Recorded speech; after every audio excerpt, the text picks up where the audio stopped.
वृषभानुसुते देवी प्रणमामि हरिप्रिये वाञ्छाकल्पतरुभ्यश्च कृपा सिन्धुभ्य एव च पतितानां पावनेभ्यो वैष्णवेभ्यो नमो नमः।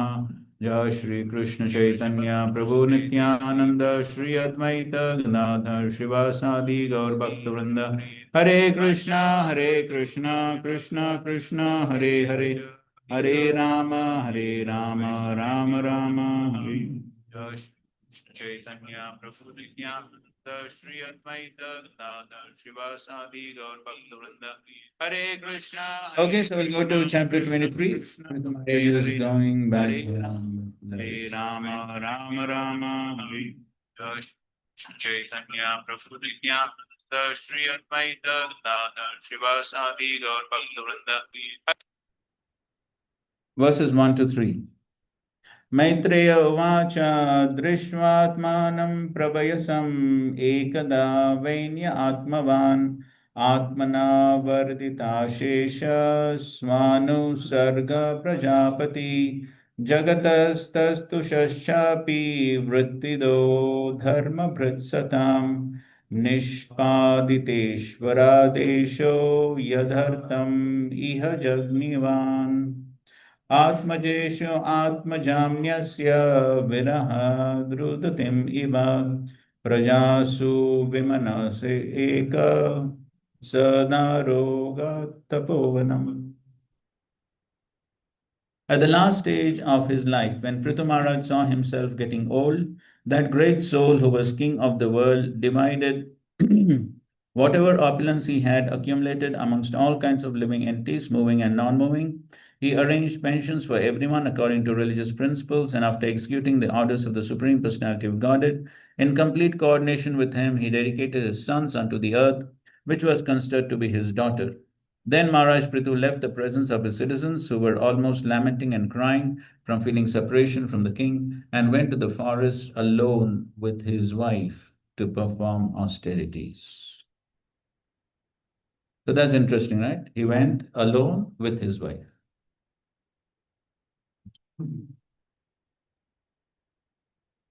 So how is that? That's a paradox, isn't it?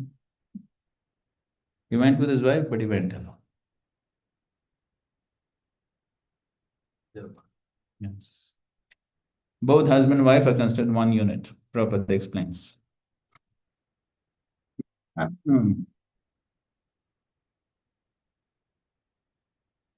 Okay, so now Prithu Maharaj he has finished his duties and he's leaving to the forest. So that's, as Srila Prabhupada explained many times, that's what everyone is supposed to do. After Grahastha Ashram, everyone is supposed to take Vanaprastha. Panchoshvatvam Vanam Vrajet.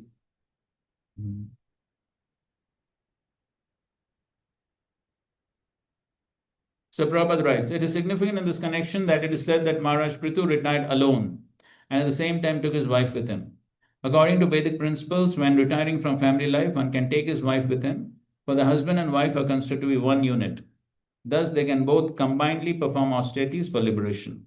This is the path that Maharaj Prithu, who was an exemplary character, followed, and this is also the way of Vedic civilization. One should not simply remain at home until the time of death, but should separate from family life at a timely moment and prepare himself to go back to Godhead. As a Shaktavesh incarnation of God who had actually come from Vaikuntha as a representative of Krishna, Maharaj Prithu was certain to go back to Godhead. Nonetheless, in order to set the example in all ways, he also underwent severe austerities in the Tapovan. It appears that in those days there were many Tapovans or forests especially meant for retirement and the practice of austerities. In it was compulsory for everyone to go to the Tapovan to fully accept the shelter of the Supreme Personality of Godhead, for it's very difficult to retire from family life and at the same time remain at home. Okay, so everyone has to go to Tapovan. Where's Tapovan nowadays? Right. So the only Tapovan is ISKCON.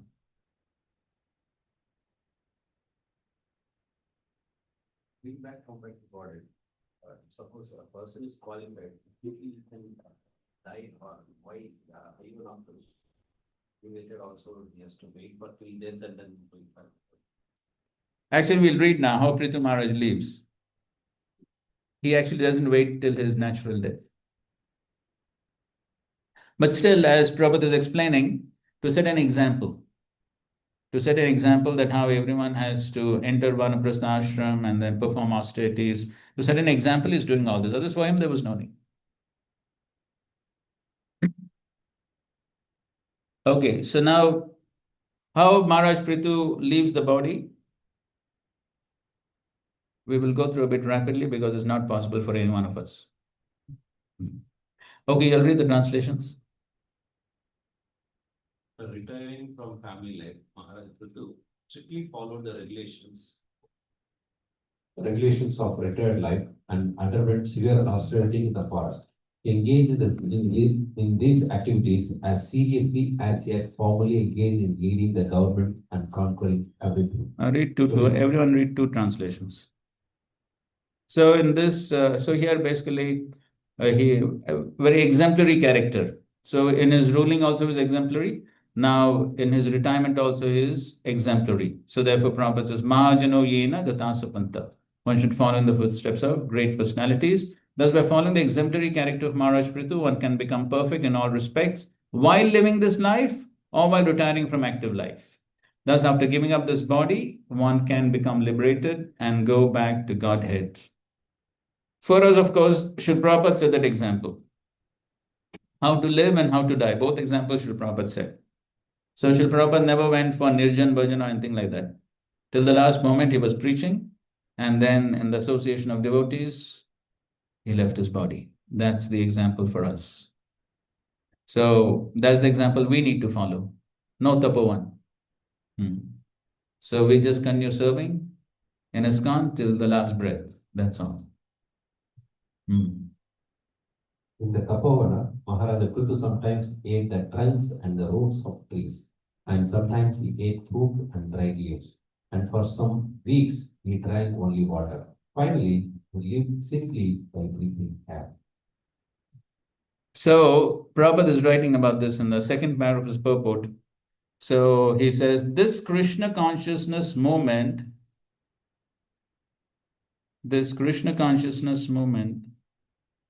affords one the opportunity to live in the temple of the Lord, which is as good as Vaikuntha. Consequently, a Krishna conscious person does not need to go to the forest. Prabhupada makes everything very clear so that nobody tries to imitate. Does not need to go to the forest and artificially try to imitate Maharaj Prithu or the great sages and munis who used to live in the forest.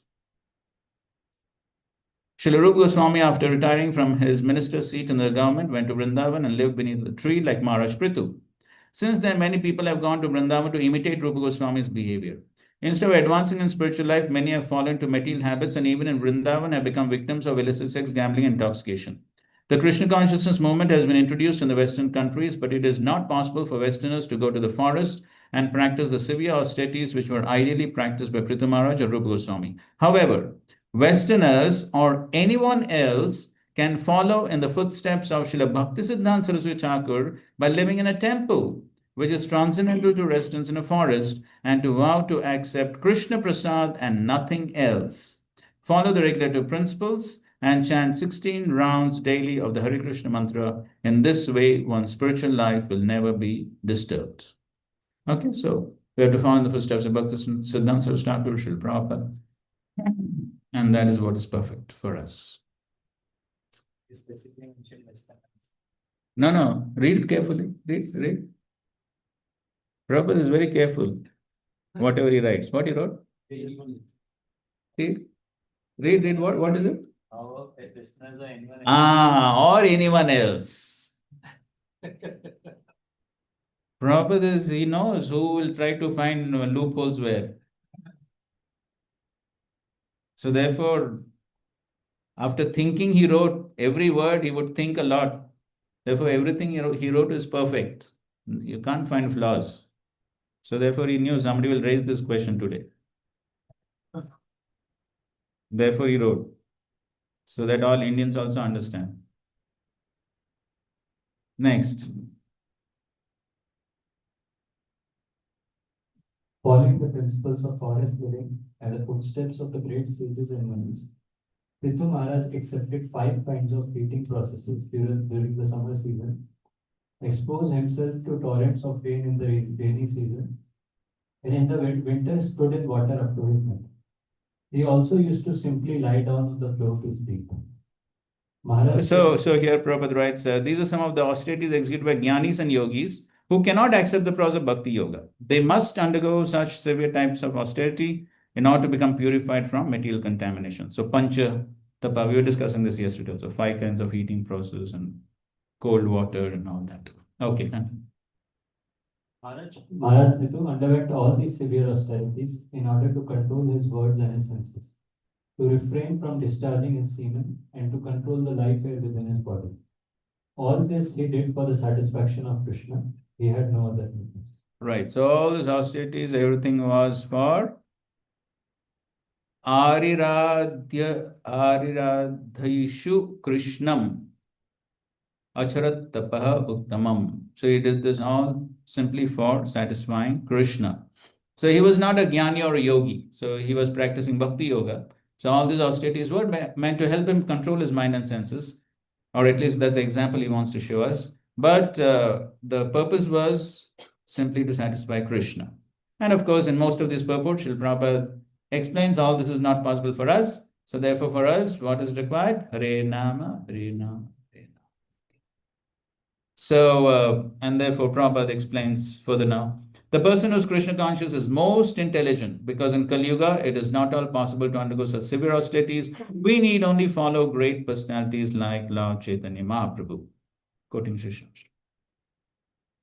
And another point in the next paragraph, Prabhupada writes that there are many fools who claim that worship of Krishna began only about 5,000 years ago, after the disappearance of Lord Krishna in India. But this is not a fact.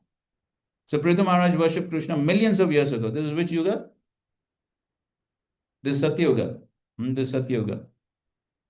So therefore, Prabhupada writes, the point is that Krishna worship existed at the beginning of creation and has continued to exist throughout Satya Yuga, Treta Yuga, and Dwapar Yuga, and now discontinuing in Kali Yuga. Okay, so it's not some recent thing. And then in the next paragraph, Prabhupada writes this very often quoted from the Narada Pancharatna. Aradito yadi haris tapasatadakin. Na aradito yadi haris tapasatadakin. If Krishna is worshipped, if he is the goal of advancement, there is no need for one to execute severe types of tapasya because one has already reached his destination. If after executing all types of tapasya, one cannot reach Krishna, all his tapasya has no value. For without Krishna, all austerity is simply wasted labor, shrama evahi kevalam. We should therefore not be discouraged just because we cannot go to the forest and practice severe austerities. Our life is so short that we must strictly adhere to the principles laid down by the Vaishnava Acharyas and peacefully execute Krishna consciousness. There is no need to become despondent. So somebody may think, oh, I cannot practice all these austerities. So no need. So simply practice rules and regulations given by the Acharyas. Towards the end, he writes, this Krishna consciousness movement is therefore very safe and easy. Yesterday also we read, no? By practicing Bhakti Yoga, safely and easily, one can go back home, back to God. We have only to execute the order of the Lord and fully surrender unto Him. We have only to execute the order of the spiritual master, preach Krishna consciousness, and follow in the path of the Vaishnavas. The spiritual master represents both Lord Krishna and the Vaishnavas. Therefore, by following the instructions of the spiritual master and by chanting Hare Krishna, everything will be all right. We should have faith. Not that when we invent something new, oh, Prabhupada gave very less, maybe that's only for Westerners, we should do something else. Some devotees actually talk like this. That now 16 rounds are not sufficient, more. Of course, if one has time, one can always chant more, there's no problem. But underestimating the instructions of the Acharya, that's not good. So one has to have faith that the instructions that the Acharya have given are perfect. And if one simply follows, as Prabhupada is writing here, all perfection can be attained. So nothing new needs to be concocted. Same process has to be followed. But the sincerity has to be there, seriousness has to be there. That is what needs to be improved. So otherwise, no need of concocting something new. So in any case, so whatever instructions Srila Prabhupada has given, that's for the next 10,000 years. We need to simply follow that. And that should be our faith. Okay? Very safe and easy. Next. By thus practicing severe austerities, Maharaj Prabhu gradually became steadfast in spiritual life and completely free of all desires for fruitive activities. He also practiced breathing exercise to control his mind and senses, and by such control, he became completely free from all desires for fruitive activity. Yes. So he became free from all desires for fruitive activity. So here, what is being mentioned is he did pranayam. Pranayame saniruddha shadvargas chinna bandhana. So Prabhupada is writing about pranayam. We know it's one of the aspects of Ashtanga Yoga. So Prabhupada writes, the purpose of pranayam or mystic yoga is to stop the mind and senses from engaging in fruitive activities. The aim of pranayam is not to make the body strong and fit for working hard. The aim is worship of Krishna. So we have to tell those Ashtanga Yoga people there. So they have any worship of Krishna going on? At least they do all the 8 steps of pranayam. I mean, Ashtanga Yoga. No, only bodily exercise. That is for what? To keep the body fit and work hard. That's what. But actually, the aim is worship of Krishna. Thus, Prithu Maharaj serves as a perfect example for yogis also. Whatever he did to please the Supreme Personality of Godhead, Krishna. Right? So even that Ashtanga Yoga is meant for the same purpose. And now, in the next paragraph, of course, Prabhupada writes how all this was in Satya Yuga, and it's not possible now in Kali Yuga. And then he makes an interesting point for us. He says, as far as pranayam is concerned, chanting of the holy name of the Lord and dancing in ecstasy are also considered pranayam. So this is our pranayam. So chanting and dancing are also considered pranayam. So there's no need to do any other pranayam. Okay, and then he's quoting Yad Pada Pankaja Palasha. Yeah, we discussed this. Next. Thus, the best among human beings, Maharaj Prabhu followed that path of spiritual advancement, which was advised by Sanat Kumara.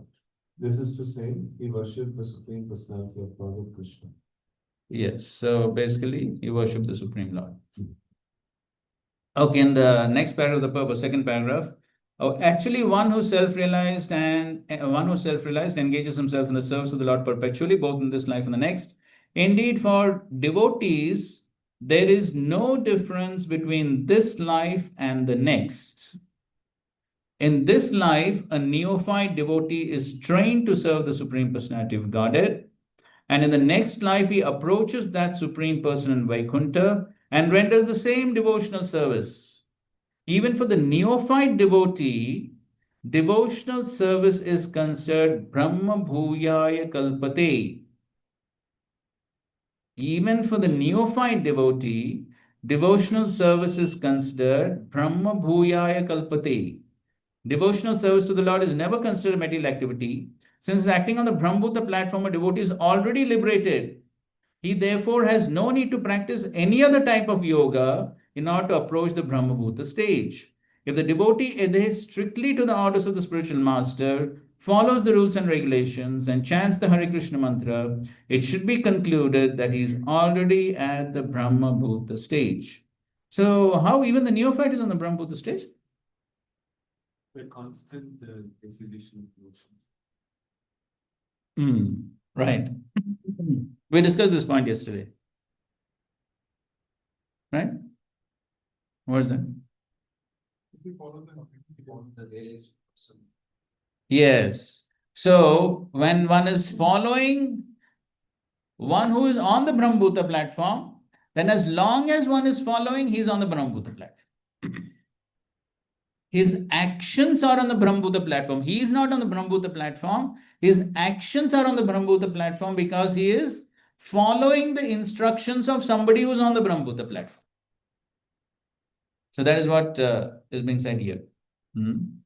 Even for the neophyte devotee, devotional service is considered Brahmbhuya Kalpate. Devotional service is never considered a material activity. Since he is acting on the Brahmabhuta platform, a devotee is already liberated. Yesterday we had that whole discussion. Therefore, the important point is what? Following. That following is very important. So you follow some advanced devotee, then at least those actions will be on the Brahmbhuta platform. And then gradually the devotee also will actually come to the Brahmbhuta platform by simply following. Therefore, the actions will be on the Brahmbhuta platform, even for the neophyte devotee, if he's simply following the instructions. Because devotional service is always on the transcendental platform. If we contaminate it with our own material desires, then it becomes contaminated. But if we simply follow the instructions as it is, then even the neophyte devotee can be on the Brahmbhuta platform. So therefore, Srila Prabhupada, he would say that, so all these devotees, they're chanting, they're dancing in ecstasy. They're not simply dancing dogs. They're actually feeling some ecstasy. Therefore, they're dancing. So that's actually the Brahmbhuta platform, because if one is sincerely following the instructions. So, and as we hear very often, that the sadhana and the sadhya are the same. So whatever activities one is performing on the stage of sadhana, same activities even in the perfected stage. So what we're doing now, even later on, same thing, no difference. Same thing one has to continue. Only thing is, now it is as an austerity, later it will be out of love. That is the difference. A raw mango, ripe mango. So that is the only difference. Otherwise, the activities per se remain the same. We simply have to continue. Okay, next one. That too does include completely in devotional service, executing the rules and regulations strictly according to the principle 24 hours daily. Thus, his love and devotion unto the Supreme Personality of Godhead, Krishna, develop and become unflinching and fixed.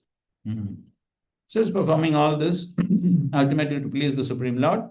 And therefore, Bhakti Bhagavati Brahmani Ananya Vishya Bhavat. So he was basically performing bhakti unto the Supreme Brahman. And that became unflinching and fixed. Last paragraph, Prabhupada writes, Bhagavati Brahmani refers to one who is engaged in devotional service to the personality of Godhead. A devotee's knowledge of the impersonal Brahman is automatically revealed and is not interested in merging into the impersonal Brahman. Maharaj Prithu's activities in devotional service enabled him to become fixed and steady in the discharge of devotional activities without having to take recourse to karma, jnana, or yoga. Next. Here, we saw that he's practicing the Anga of Jnana. Ashtanga. Ashtanga. So, but, like, how does Prabhupada say that? He's also using some of the aspects of yoga. Correct. So, but he's telling that without having to take the course of karma. In the sense that he is not performing karma, jnana, or yoga like the karmis, jnanis, and yogis. The karmis, jnanis, and yogis, their practices have some other motives, right? So jnanis are practicing their jnana yoga for, yes, for liberation. Yogis for siddhis or liberation. So that is, but here Prithu Maharaj may be taking help of some of the angas of Ashtanga Yoga, but the main goal is pleasing the Supreme. So in that sense. And Srila Prabhupada, then one of the further purports, explains this more clearly as to why he's taking help of these angas. 11. By regularly discharging devotional service, Prithu Maharaj became transcendent of the mind and therefore constantly when we think of the lotus feet of the Lord. Because of this, he became completely detached and attained perfect knowledge by which he could transcend all doubt. Thus, he was freed from the clutches of false ego and the material philosophy. Okay, so he could constantly think of the lotus feet of the Lord, completely detached, perfect knowledge. So jnana, vairagya, everything. And Prabhupada quotes from Narada Pancharatra. When a queen gives an audience, many maidservants follow her. The maidservants of devotional service are material opulence, liberation, mystic powers. So all this a devotee automatically gets.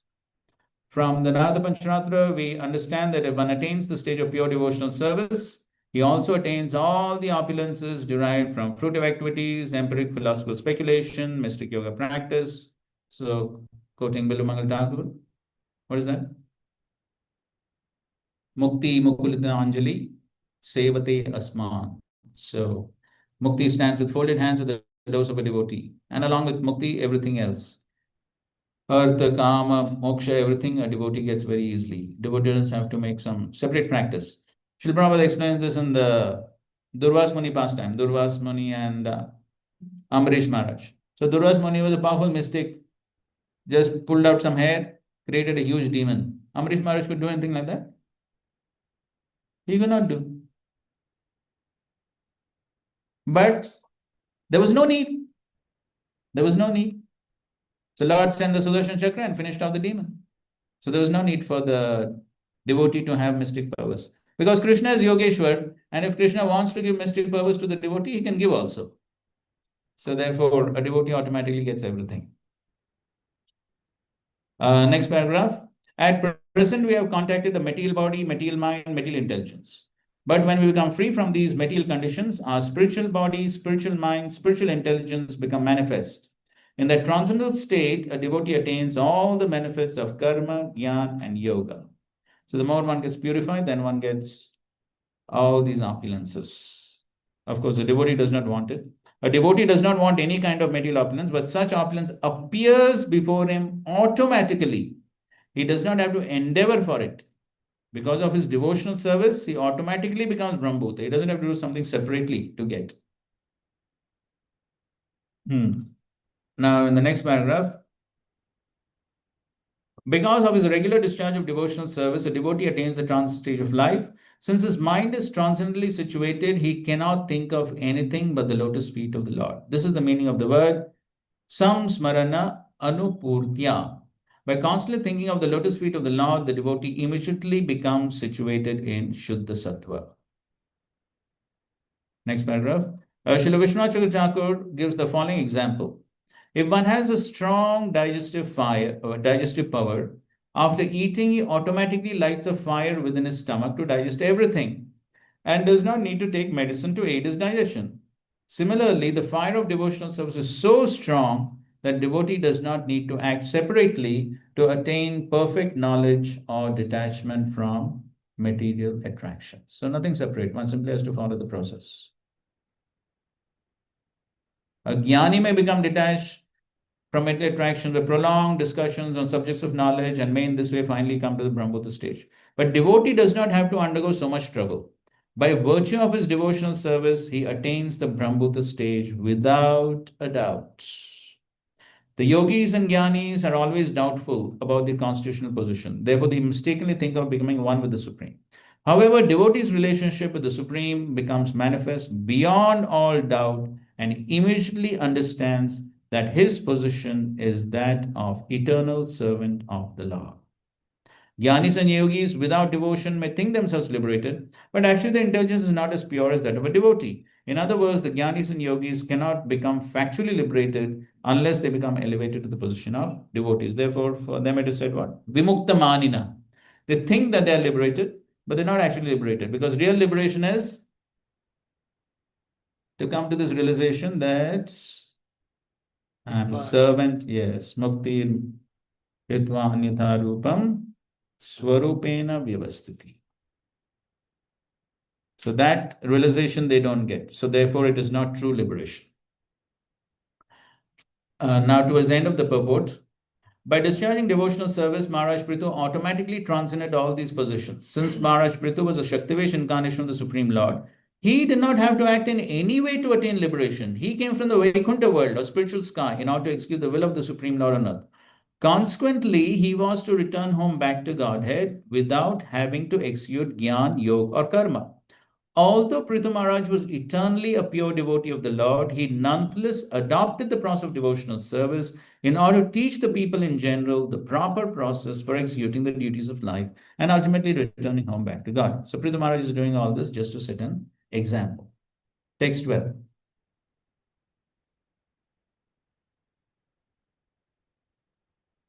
When he became completely free from the conception of bodily life, Maharaj Prithu realized Lord Krishna sitting in everyone's heart as the Paramatma. Being thus able to get all instructions from him, he gave up all other practices of yoga and jnana.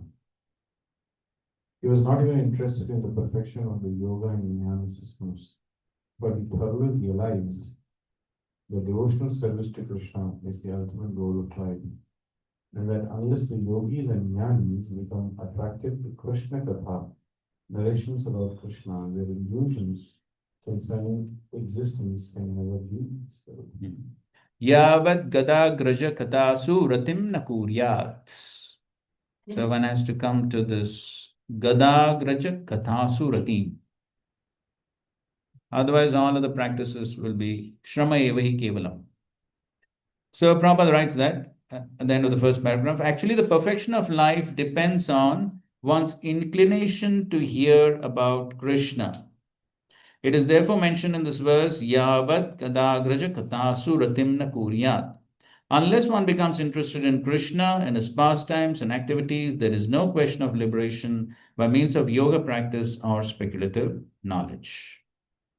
Then he's quoting Anya Abhilasha Shunyam, and then he says, real Gyan means understanding the living entity is the eternal servant of the Lord. This knowledge is attained after many, many births. In the Paramahamsa stage of life, one fully realizes Krishna as everything, Vasudeva Sarvamiti Samatma Sudurlabha. When one understands fully that Krishna is everything and that Krishna consciousness is the highest perfection of life, he becomes a Paramahamsa or Mahatma. Such a Mahatma or Paramahamsa is very rare to find. 13. Yes, bro. Gada Graja, one who holds the Gada. What is the name of Krishna's Gada? Kaumudik. In due course of time, when Prithu Maharaj was to give up his body, fixed his mind firmly upon the lotus feet of Krishna, and is completely situated on the Brahma Bhuta platform, he gave up the material. Yes, so his mind was completely fixed at the lotus feet of Krishna. Brahma Bhuto Dridam Kale. Atmanam Atmani. So here Atmanam refers to mind, Atmani refers to the supersoul. So his mind was fixed on the supersoul, and in that condition, he gave up his body. Prabhupada quotes Yam Yam Vapi Smaram Bhavam. Those who are practicing Krishna consciousness know that their examination will be held at the time of death. Prabhupada very often quoted this Bengali phrase. What? Bhajan karo, sadhan karo, mrityu jaan le hoy. So whatever bhajan sadhan one has done will be tested at the time of death. So whether one is able to remember Krishna at the time of death, that's the test. If one can remember Krishna at death, he is immediately transferred to Golok, Vrindavan, or Krishna Loka, and thus his life becomes successful. Prithu Maharaj, by the grace of Krishna, could understand that the end of his life was near, and thus he became very jubilant. Why? He's already on the liberated platform. So what is there to lose? He's already detached from his body. And proceeded to completely give up his body on the Brahmbhuta stage by practicing the yogic process. So it is described in the following verses how one can voluntarily give up this body and return home back to Godhead. So what he's doing, he's voluntarily giving up the body. So though he knew, of course, he's old, he knows that death is going to come anytime. But before that natural death comes, he's voluntarily giving up the body. What's that? No. So another personality did that. Who?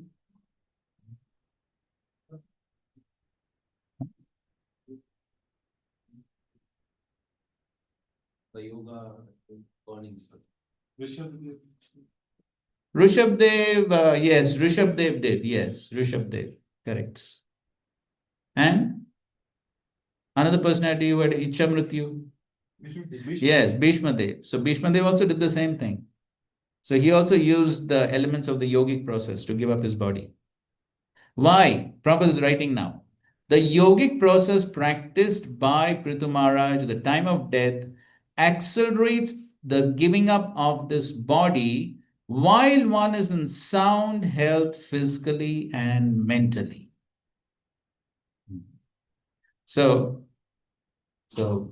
because when one is in sound health physically, mentally, then one can remember Krishna and then give up the body. So every devotee desires to give up the body while it is sound physically and mentally. Then he's quoting King Kulashekar.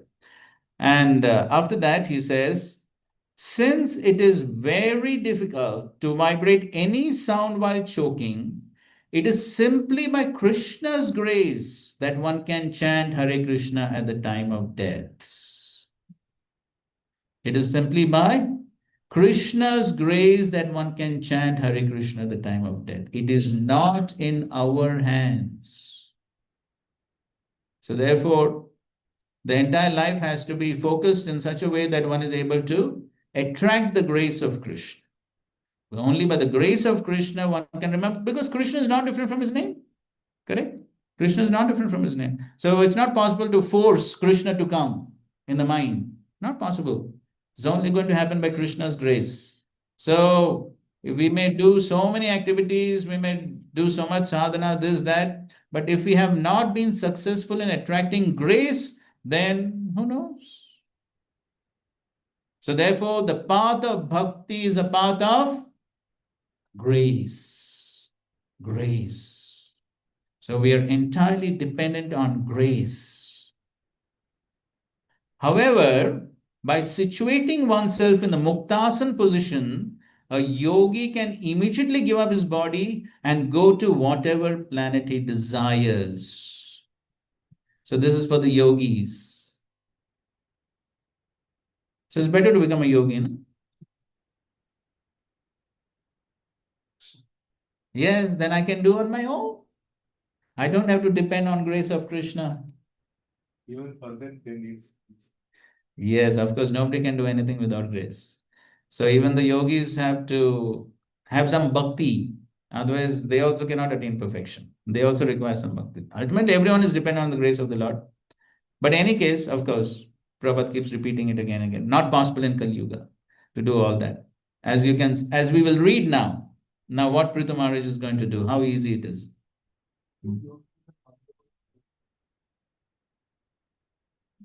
Well, of course, Prithu Maharaj's case is different because he is a devotee. But ordinary yogis, if they had full knowledge about Krishna and Goloka, then why will they practice that Ashtanga Yoga? Knowledge to anybody can have. Like scriptures, it is there. So, but they are not attracted to it. But Yes, that's the point. Yes, information is easy to get. Information is easy to get, but then to practice the process requires some realization. No? Realization, faith, conviction, that is what is required. So because they don't have that conviction, so then they think that this is better. So they think that this process is powerful enough to achieve whatever goal we want. We can go wherever we like. So this seems to be more attractive, isn't it? one reference of Lakshmi Devi practicing yoga practice to enter into Goloka Vrindavan. She's, even though, like she must be practicing very nicely.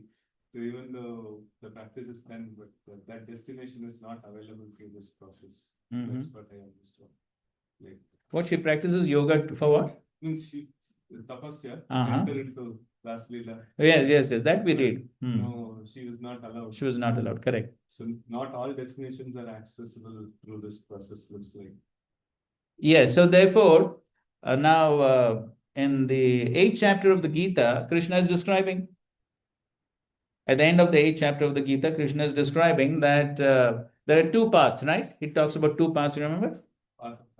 Yes, the path of light and the path of darkness, the Brahmayan and Pitrayan. So, by the path of light, what one can achieve? So, that is meant for yogis and jnanis. That's what Krishna is speaking about. That's for the yogis and jnanis. So, by the path of light, what one can achieve? Okay, yes, higher planets, not exactly higher planets actually. What exactly one can achieve? Brahman. One can achieve Brahman by the path of light.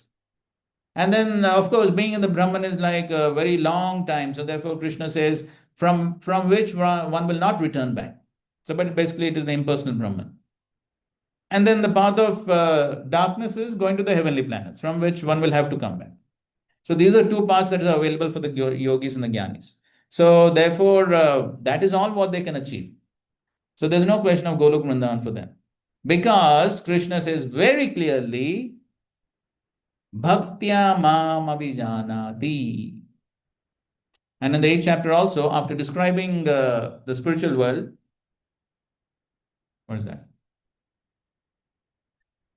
Bhaktya, what is that? At the end of the 8th chapter. Bhaktya to ekaya grahya, some verses there like that. So he describes about the spiritual world at the end of the 8th chapter, isn't it?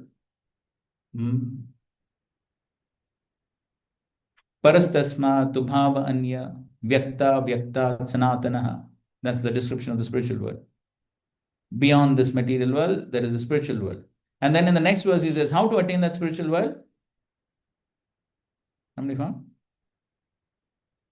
This is some. Huh?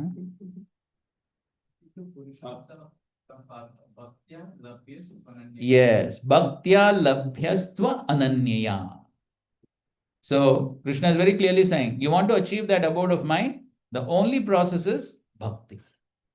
So therefore, the yogis, jnanis, they have no access, because to enter Golok Vrindavan, one has to have Ananya Bhakti. That is the only way. There's no other way. Yes, Prabhu. This, let's say, yogi sits in a classical position and he meditates and he's able to go by guidance. So, I think he was trying to ask difference between suicide and doing this.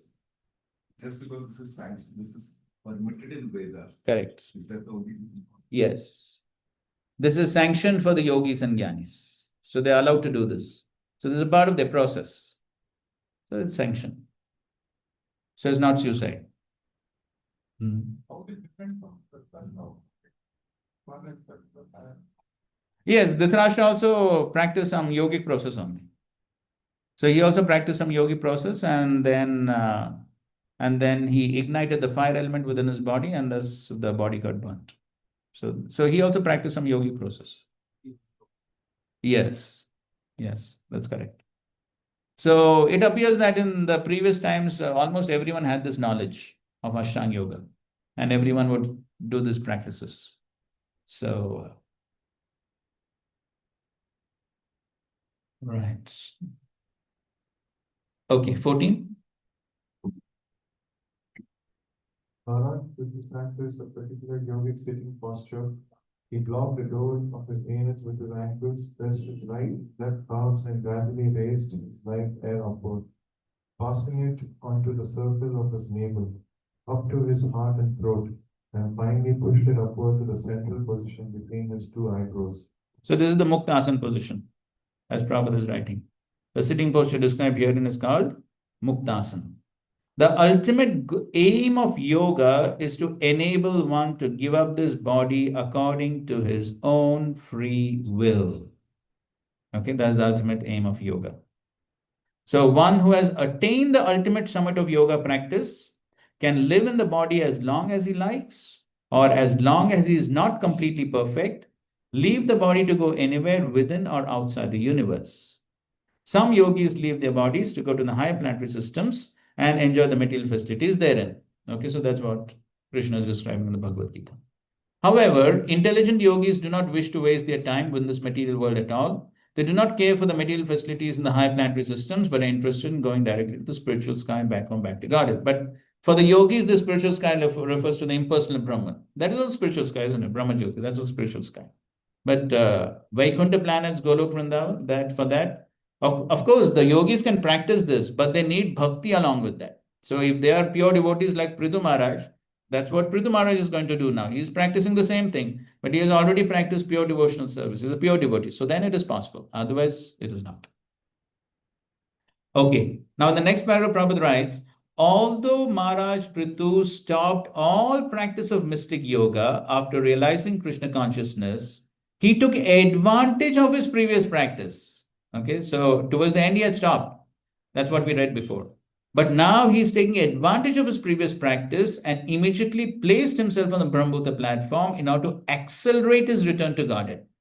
The aim of this particular system of asana, known as the sitting posture for liberation or muktasana, is to attain success in Kundalini Chakra and gradually raise the life from the Muladhara Chakra to the Swadhisthana Chakra, then to the Manipura Chakra, the Anahata Chakra, the Vishuddha Chakra, and finally to the Agnya Chakra. When the yogi reaches the Agnya Chakra between the two eyebrows, he is able to penetrate the Brahmarandra or the hole in his skull and go to any planet he desires up to the spiritual kingdom of Vaikuntha or Krishna Loka.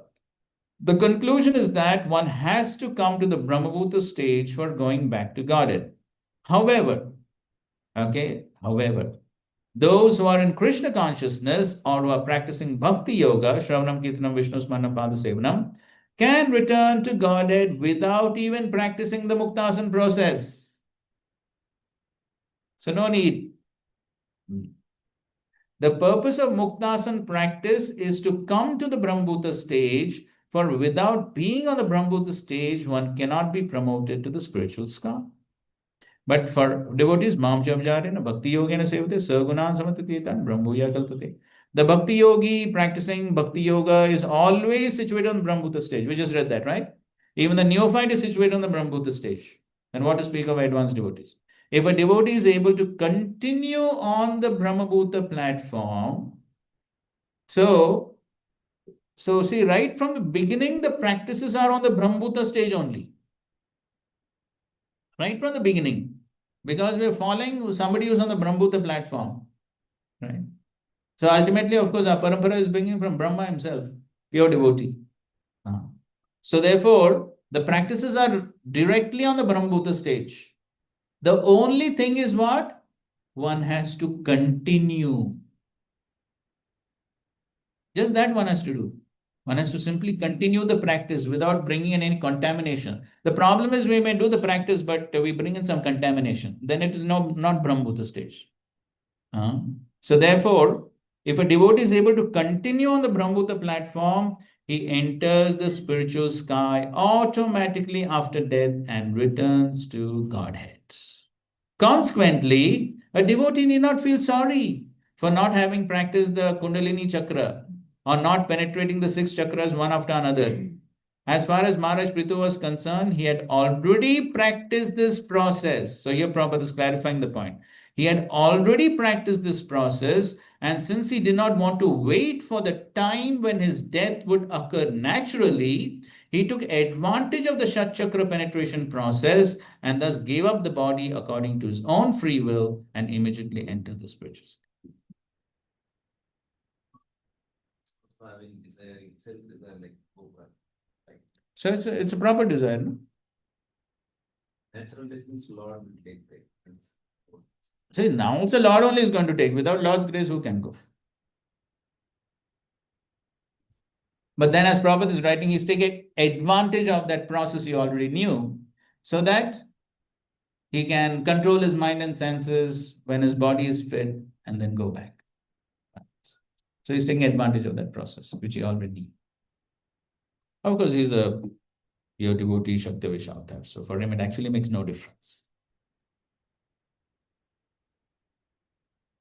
Give certain example. Because we should have example because depending on the road, we do not know what situation we will be. Correct. So let me do it, but depending on the road. Correct. Because it's certain example, we knew it. So the example that Prithu Maharaj is setting is one has to practice pure devotion. So that is the example. We read before, na, that he was practicing all this, he was doing all the severe austerities, everything he was doing for what? For pleasing Krishna only. There was no other goal. So whatever he was doing was simply to please Krishna. So that's the example he set. Yes, ma'am. Where jungle, the contamination was that to search the golden jungle. Now, how we can relate it to forest? So see, there, of course, the Lord came and said that two reasons he said. One is you're not totally pure, and second was what? Huh? To increase the hankering, right? So some material contamination, the Lord says some contamination is there, and then the Acharyas explain that the contamination was his attachment to the mode of goodness. So slight contamination is already having darshan of the Supreme Lord, so he's already pure, but maybe a slight tinge of contamination may be there. But of course, the main reason was to increase his hankering in the case of Narad Bol. So see, the point is, it is not the question of whether one is in forest or whether one is in city. It is all based upon what? Yes, one's consciousness. So one could be in the forest and thinking about sense gratification, and one could be in the city and totally Krishna conscious. So it is not about forest or city. So therefore, if one is simply attached to going to the forest, then that's also contamination. So the main attachment has to be to Krishna, wherever one is placed, wherever one is situated. Okay. Okay, 15. In this way, Prithu Maharaj gradually raised his hair of life up to the hole in his skull, whereupon he lost all desire for material existence. Gradually, he merged his air of life with the totality of air, his body with the totality of earth, and the fire within his body with the totality of fire. Okay, so here Prabhupada writes that Lord Buddha instructed his followers, so Buddha's teachings also were similar, nirvana. Lord Buddha instructed his followers to give up these material coverings by means of meditation and yoga. Lord Buddha did not give any information about the soul, but if one follows his instructions strictly, will ultimately become free from material coverings and attain nirvana. But then, of course, he didn't say where one will go because he didn't tell anything about soul. So anyways, it's incomplete knowledge. Now, the next paragraph, Prabhupada writes, when a living entity gives up the material coverings, he remains a spirit soul. The spirit soul must enter into the spiritual sky to merge into the Brahman effulgence. Unfortunately, unless the living entity has information of the spiritual world and Vaikunthas, there is a 99.9% chance of his falling down again into material existence. Okay. So if one doesn't have the perfect understanding about the spiritual world, Bhakti, then one can get liberated in the Brahma Jyoti, but one will fall down from there. There's, however, a small chance of being promoted to a spiritual planet from the Brahman effulgence of Brahma Jyoti. It's a very small chance. Otherwise, 99.9% they are going to fall down.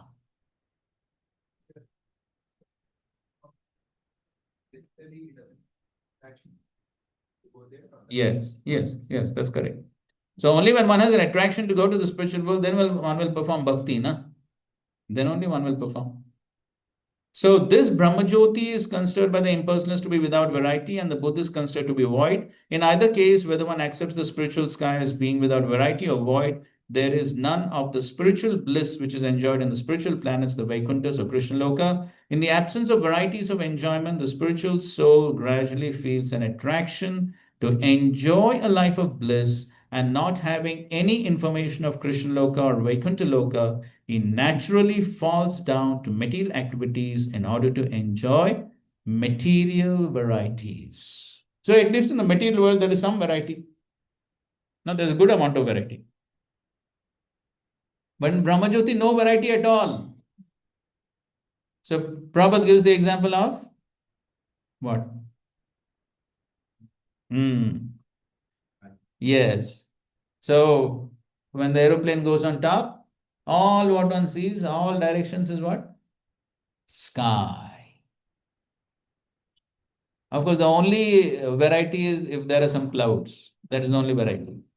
If there are no clouds, then all what one sees is blue sky. That is Brahmajyoti.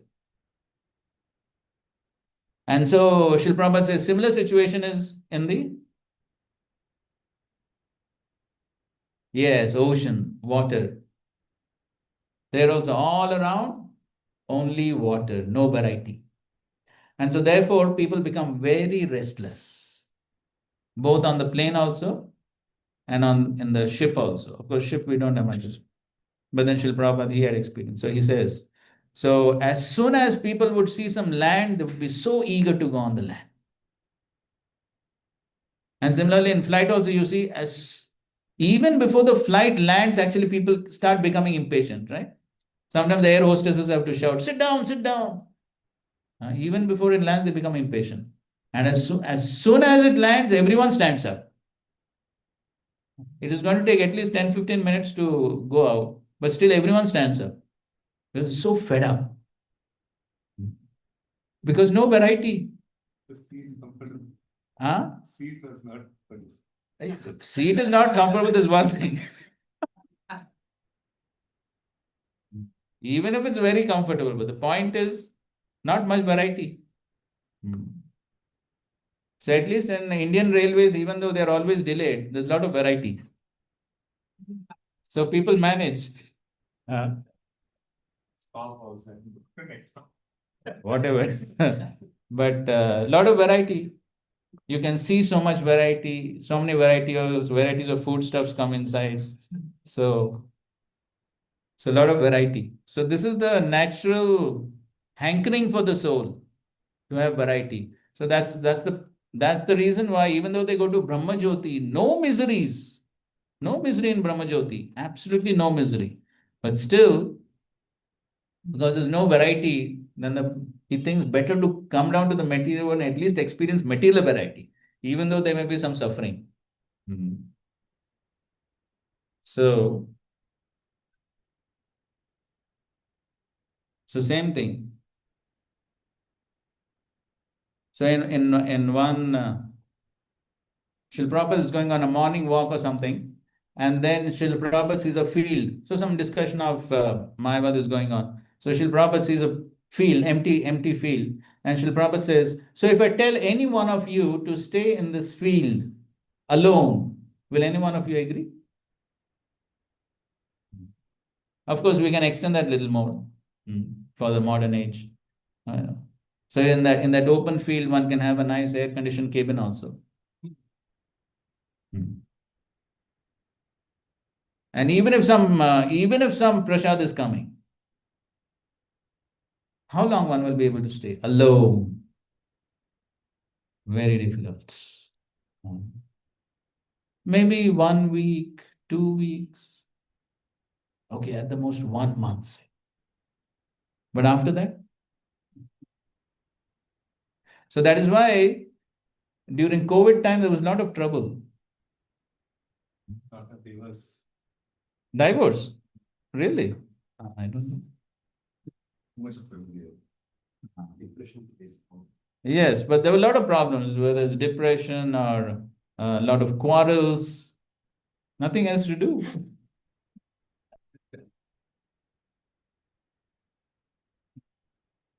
So then people will think, oh, at least, even if there's trouble, better to have some variety, move around with people. So that is better. So that is the natural condition of the soul. So it's not possible. Therefore, Prabhupada is writing 99.9% of the cases they'll fall down. Only very small chance to go from Brahmajyoti to the Vaikuntha planets. Yes? Someone fall down from Brahmajyoti, he has to commit some sins like to fall down, like just disappointed that there's no variety. Can that be constituted as a sin that he can fall down. So basically, what is the problem? Anadrita Yushmad Angraya. He has not taken shelter of the lotus feet of the Supreme. That is the problem. So because he has not taken shelter, or at least full shelter, of the lotus feet of the Supreme Lord, so therefore he doesn't get the higher taste, he doesn't get the Ananda part is missing. So you have to teach Ananda to these people. So in impersonal liberation, there is Sat feature and Chit feature may be there, but Ananda is missing. Therefore, they cannot stay. No shelter of the Supreme. So then the jiva always has free will. So the jiva desires to come back. Krishna fulfills the desire. Ye yathamam prapadyanti. Okay, you want to go down? Fine, go. Okay, go ahead, 16th verse. In this way, according to the different positions of the various parts of the body, Prithu Maharaj mixed the wholes of his senses with the sky, his bodily liquids, such as blood and various secretions, with the totality of the water, and he mixed earth with water, then water with fire, and fire with air with the sky, and so on. Okay, so there's basically a whole process of detaching oneself from the body. So one by one, sending the elements back into the universal elements. Of course, it is not that he's actually separating things from his body. So, but it is it's contemplation, it's meditation basically. It's meditation. So it's a meditation to get detached from the body, one by one, all the elements, all the material elements. So it's a whole meditation, very serious meditation. So we cannot even understand what is we are meditating. But anyways, Srila Prabhupada gives okay, go to the next one. Then Prabhupada will explain what is the meaning of all this. He amalgamated the mind with the senses and the senses with the sense objects and according to their respective positions. And he also amalgamated of the material ego with the total material energy, Mahatattva. Yeah, so that is from where all the material elements come. So now, in the last paragraph of the purport, Prabhupada writes, when the mind is completely washed of all material contamination, the pure consciousness acts. The sound vibration from the spiritual sky can automatically cleanse all material contaminations as confirmed by Chaitanya Mahaprabhu, Cheto Darpana Marjan. We need only take the advice of Lord Chaitanya Mahaprabhu and chant the Hare Krishna mantra to cleanse the mind of all material contamination, and this may be considered the summary of this difficult verse. So Chaitanya Mahaprabhu has mercifully given us a simple understanding of these difficult verses. Otherwise, understanding these verses itself is difficult. What to speak of practicing it?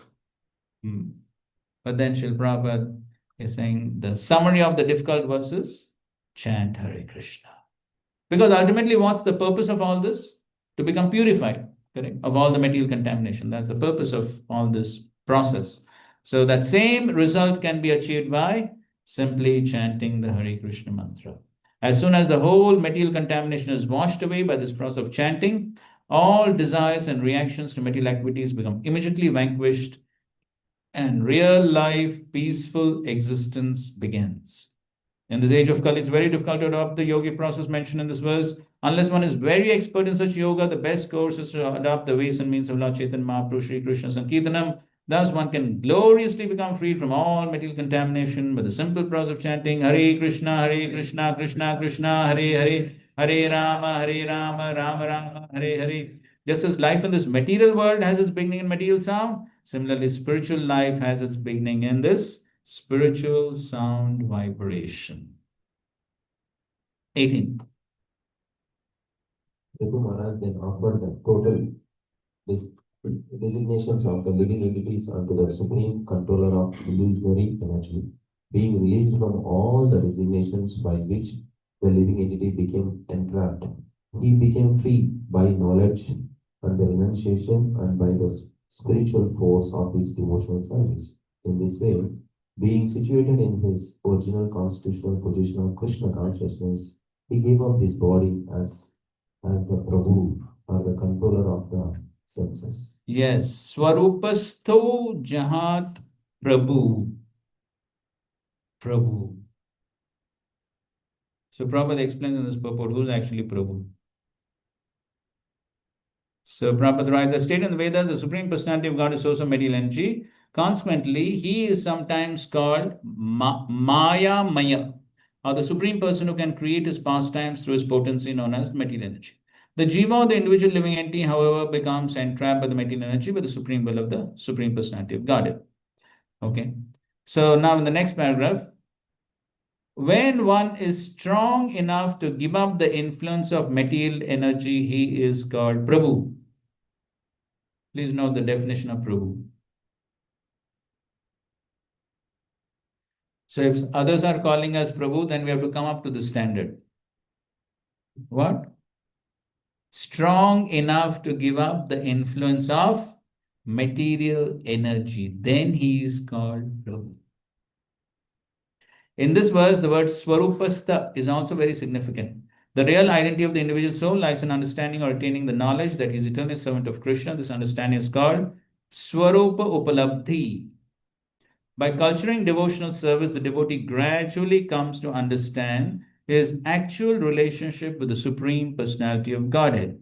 This understanding of one's pure spiritual position is called Swarupa Upalabdhi. And when one attains that stage, he can understand how he is related with the Supreme Personality of Godhead as a servant or a friend or a parent or conjugal lover. This stage of understanding is called Swarupastha. Prithu Maharaj realized this Swarup completely, and it will be clear in the later verses that he personally left this world or this body by riding on a chariot sent from Vaikuntha. Okay, so this is the meaning of Swarup Uplabdhi. So one realizes one Swarup in the spiritual world. So, but that for that one has to simply practice the process that has been given. One does not have to do anything separately.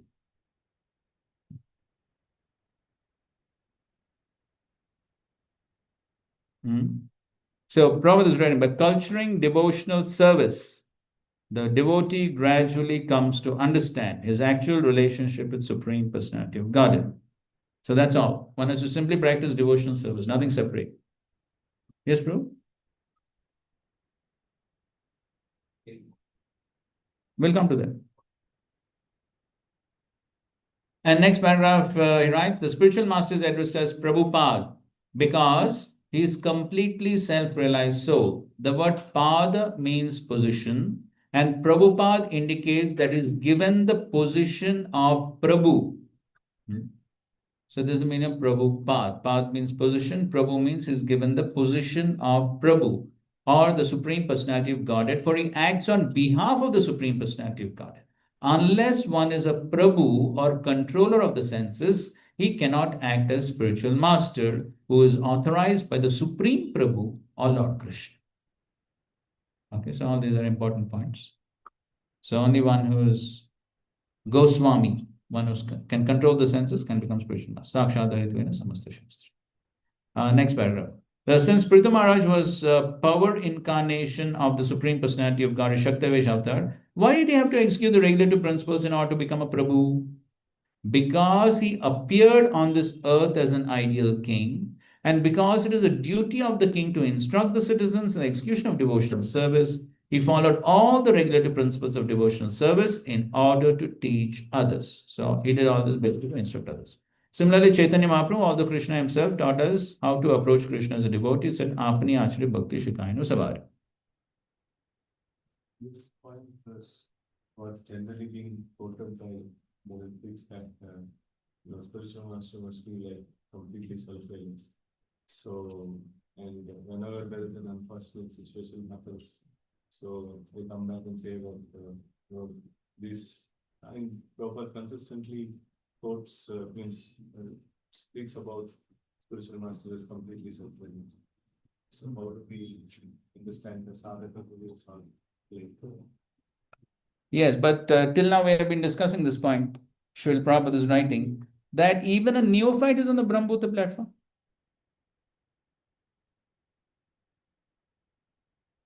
So then, if a neophyte is on the Brahmbhuta platform, that means what? That means he has controlled his senses. No, otherwise how he can be on the Brahmabhuta plane? But later on, when the position is disturbed, so then, and sometimes Prabhupada also says the spiritual master never falls like that. I don't know. You said something? Like some quotations. Maybe. But the point is that as long as one is following the process, one is perfect. So now, there is no guarantee. There's no guarantee for anyone in the material world. Now we have examples right here in the Bhagavatam of such elevated personalities falling down, like Bharat Maharaj. Even Brahmaji had problem. Even Lord Shiva had problem. So where is the guarantee? So if somebody says that the qualification of the spiritual master must be that he has 100% controlled his senses. Okay, good. But then who is on that position?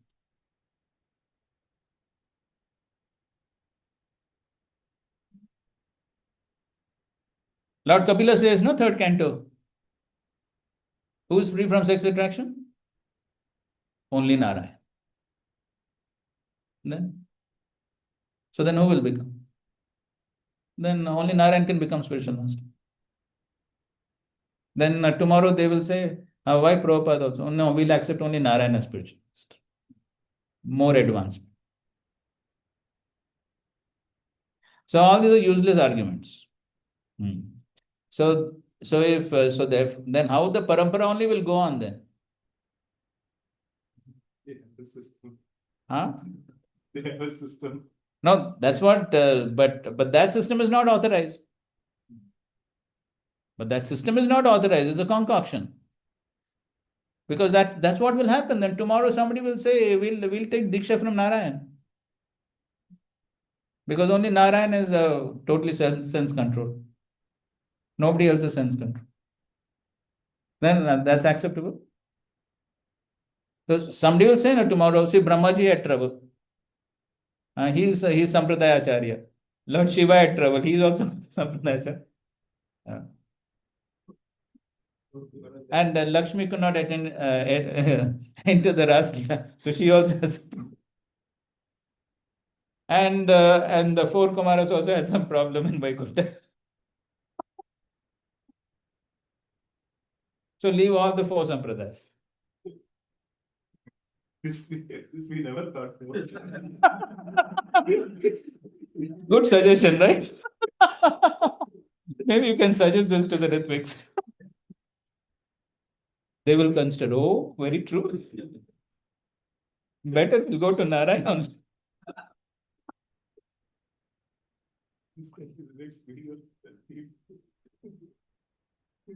You can suggest to them. So, therefore, there is no end to this type of. Therefore, as long as one is in good standing, he can be accepted as spiritual master. That is the principle. So, therefore, yes, the qualification is there. No, the recent argument, it's always. Where's the other mind? They will come up with so many arguments. So like the recent unfortunate situation that happened. So like the disciples are advised to take shelter of spiritual master. So they are highlighting that, no, see, this is what we have been telling from day one. So now after some incident, like, no, this has to be done. So, No. What the GBC said, the GBC did not say that you take direct shelter of Prabhupada. Is that what they said? the disciples cannot even. No, the disciples, that the GBC has clearly mentioned, no, the disciples should take guidance, consultation from other senior Vaishnavas. That's what is said, right? It's never said directly Prabhupada. Of course, Prabhupada is also there as the Shiksha Guru for everyone. That is there. But they never said that only Prabhupada. They never said that. They clearly said other senior Vaishnavas. Very clearly it's mentioned. So living person has to be there. Otherwise, the jiva can play around very easily. No guidance, no correction. I am the boss. I am the Prabhu now. So that is never recommended. So therefore, their arguments have no basis. They can say anything, whatever they want, but no basis. Yes, Like, we say that Guru can correct. yeah. But in our, we see that we hardly interact with the spiritual master. So therefore, then the spiritual master also has his representatives. They are also. So therefore, the local authorities are there. The local temple authorities are there. Senior Vaishnavas are there. One has to take shelter of them. So otherwise, this is another problem. If one says, I'll only accept Diksha Guru's correction, I won't accept anybody else's correction, then that's another problem. So therefore, Mahaprabhu has clarified, what is our Siddhanta? What is our Siddhanta? What Mahaprabhu has said? Yes. Gopir Bhatur Padakam Lyod, Das, Das, Das, Anudas. And in fact, Srila Prabhupada clarifies in his lectures, the more 100 times Das Anudas, the more we will become Das Anudas, more mercy we'll get. This is our Siddhanta. So our Siddhanta is not directly Krishna or only Diksha Guru. No, this is not our Siddhanta. Therefore, we address everyone as what? Prabhu. That means I am Das, I am servant. So it's not that I only accept, I will only accept Diksha Guru's instructions, nobody else's. This is not our system. You'll find so many letters of Srila Prabhupada. Srila Prabhupada tells devotees, so when the movement was expanding, then Srila Prabhupada obviously could not give instructions to everyone and interact with everyone. So many letters you'll find. Srila Prabhupada says, take guidance from senior devotees, take guidance from temple president. So many letters you'll find. So this is the way Srila Prabhupada wanted our movement to run. And this is the way it has to run practically.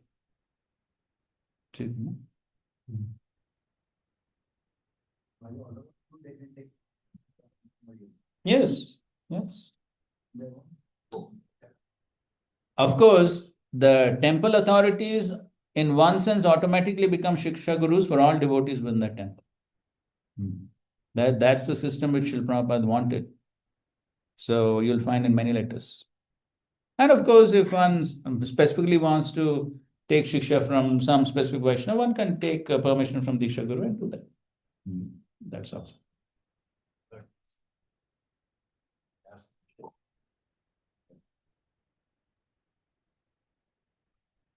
Give authority to temple authority. Certainly. Authority. So people do devotional service there. Correct. And I confirmed in Guru program also, and Mataji was asking. So temple authority, whatever it says, can you understand that this is Guru's order? He said, yes. And he's following all the things properly. Yes. Correct. Yes. That's the system that Srila Prabhupada started. And that's how we want it. Okay. Where are we? Okay, so now Prithu Maharaj has given up his body. And now what is the response of his queen after Prithu Maharaj left his body? So we'll take a short break and continue. Because this next section, that starts from the next verse. We'll take a break.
Breakfast.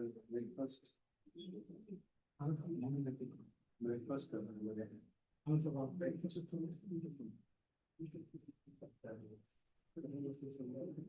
But it's for sale now.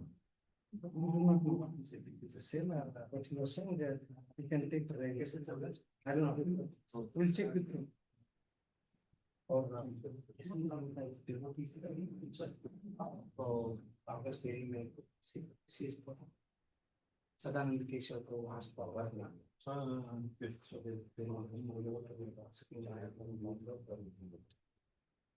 he was asking there is a lot of breakfast it's right after but August any time August January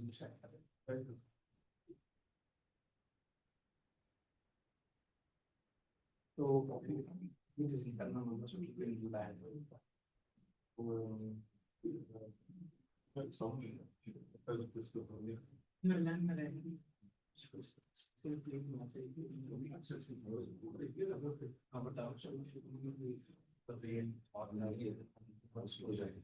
एक साल के बाद दूसरे साल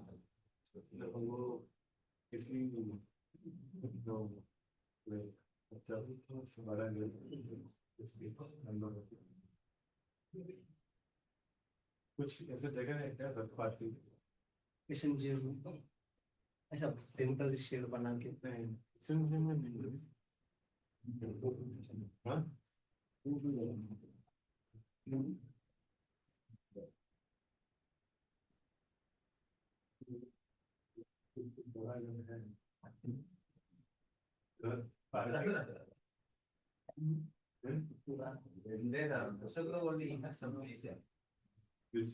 who made yes, sir. Some places he has, but I am not sure. You know that you are here, who made? Where? In the breakums. Oh, okay.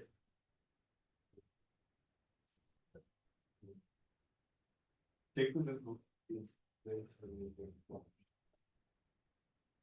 Wonderful. Huh? Wonderful. Right. How many? Definitely.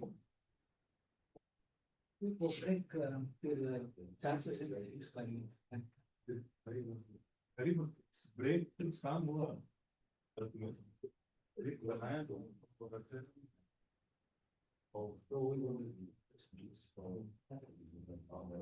वो जो setup है वो ठीक ही है अगर टोपी में कुछ जा रहा है बहुत ज़्यादा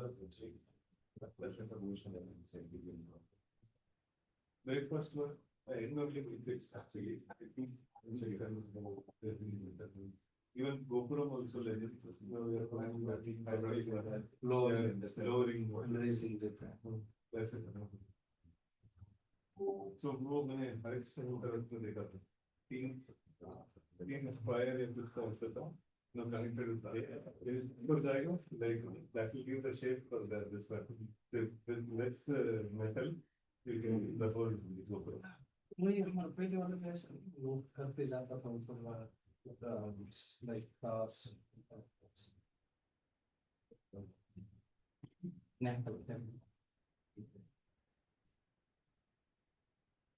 break is separated Indian break.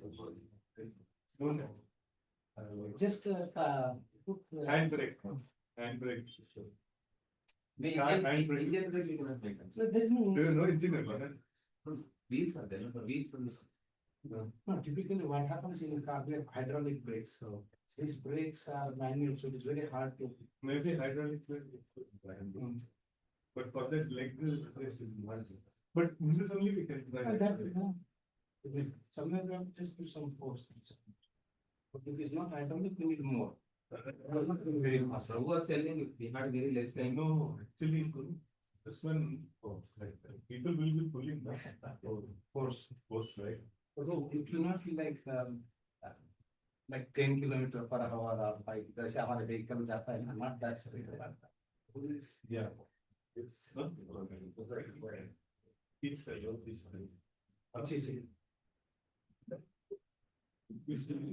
Some लकड़ी रख के पीछे लगाया था. I have metals can be like that. We just analyzing that Jagannath Puri like SS also that. Big restaurant. So they have chain and something. So they have chain. So when they want to break, they will just leave the chain. It's like the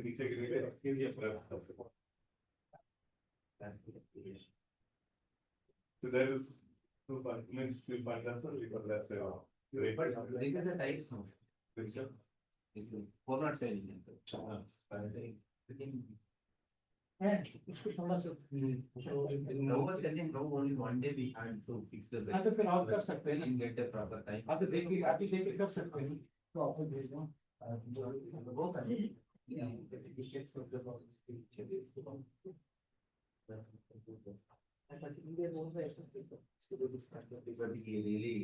Really works people. Lot like Full night. He was telling somehow Prabhu told to come this.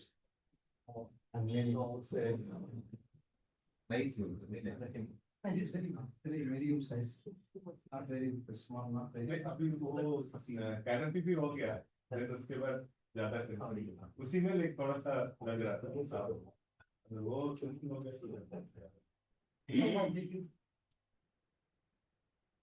Hare Krishna. Okay, let's continue. So now, how does Prithu Maharaj's wife respond to the passing away of her husband? Text 19. Somebody like to read?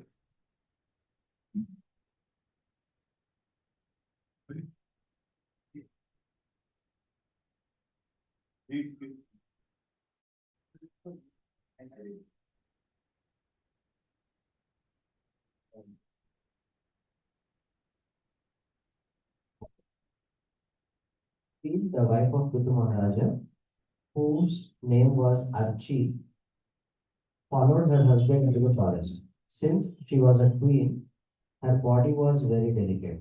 Although she did not deserve to live in the forest, she voluntarily touched her lotus feet to the ground. Okay, so Sri Prabhupada is giving other examples of chaste wives, like Mother Sita. She also followed Lord Rama, even though it was not required, and also Dandari, following the Dhritarashtra. So these are examples of chaste ladies. She voluntarily touched her lotus feet to the ground.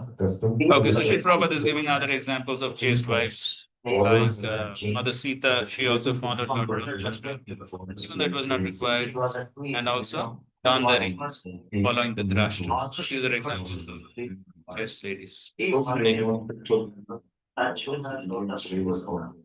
Okay, so Sri Prabhupada is giving other examples of chaste wives, like Mother Sita. She also followed Lord Rama, so that was not required, and also Dandari. Prabhupada writes the words Hartur Vrata Dharma Nishtaya indicate that a woman's duty or religious principle is to serve her husband in all conditions. In Vedic civilization, man is taught from the beginning of his life to become a brahmachari, then an ideal grist, a vanaprastha, and sannyasi. And the wife is taught just to follow the husband strictly in all conditions of life. Indicate that a woman's duty or ideal Vedic civilization. Of course, the husband has to be a devote. In Vedic civilization, man is taught from the beginning of his life to become a brahmachari, then an ideal grist, a vanaprastha, and sannyasi. And the wife is taught just to follow the husband in all conditions of life. Indicate that a woman's duty or ideal Vedic civilization. Of course, the husband has to be a devote. In Vedic civilization, of course, they may not follow the non-devotional aspects.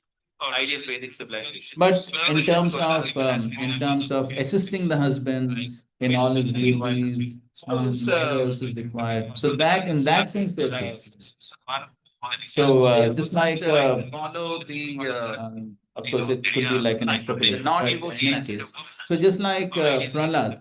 But Prahlad was always very respectful to his wife, assisting the husband, but he didn't follow his instructions as far as devotional practice. So similarly, so these ladies are completely chaste but then it's not that they have to give up their devotional service in order to serve the husband.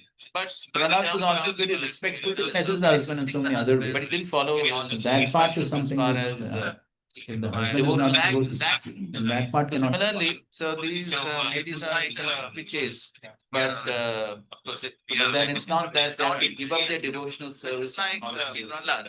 But Prahlad was always very respectful to messages the husband in so many other ways, but he didn't follow that part is something far as if the husband is not devoted, then that part cannot. Similarly, so these ladies are witches, but then it's not that they have to give up their devotional service like Prahlad. But Prahlad was always very respectful to messages the husband in so many other ways, but he didn't follow that part as far as Similarly, so these ladies are witches, but then it's not that they have to give up their devotional service like Prahlad.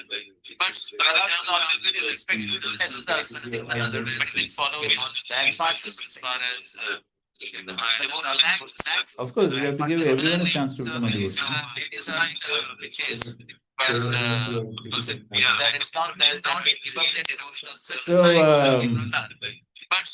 we talk of difficult times, then again we can take the same example of Prahlad.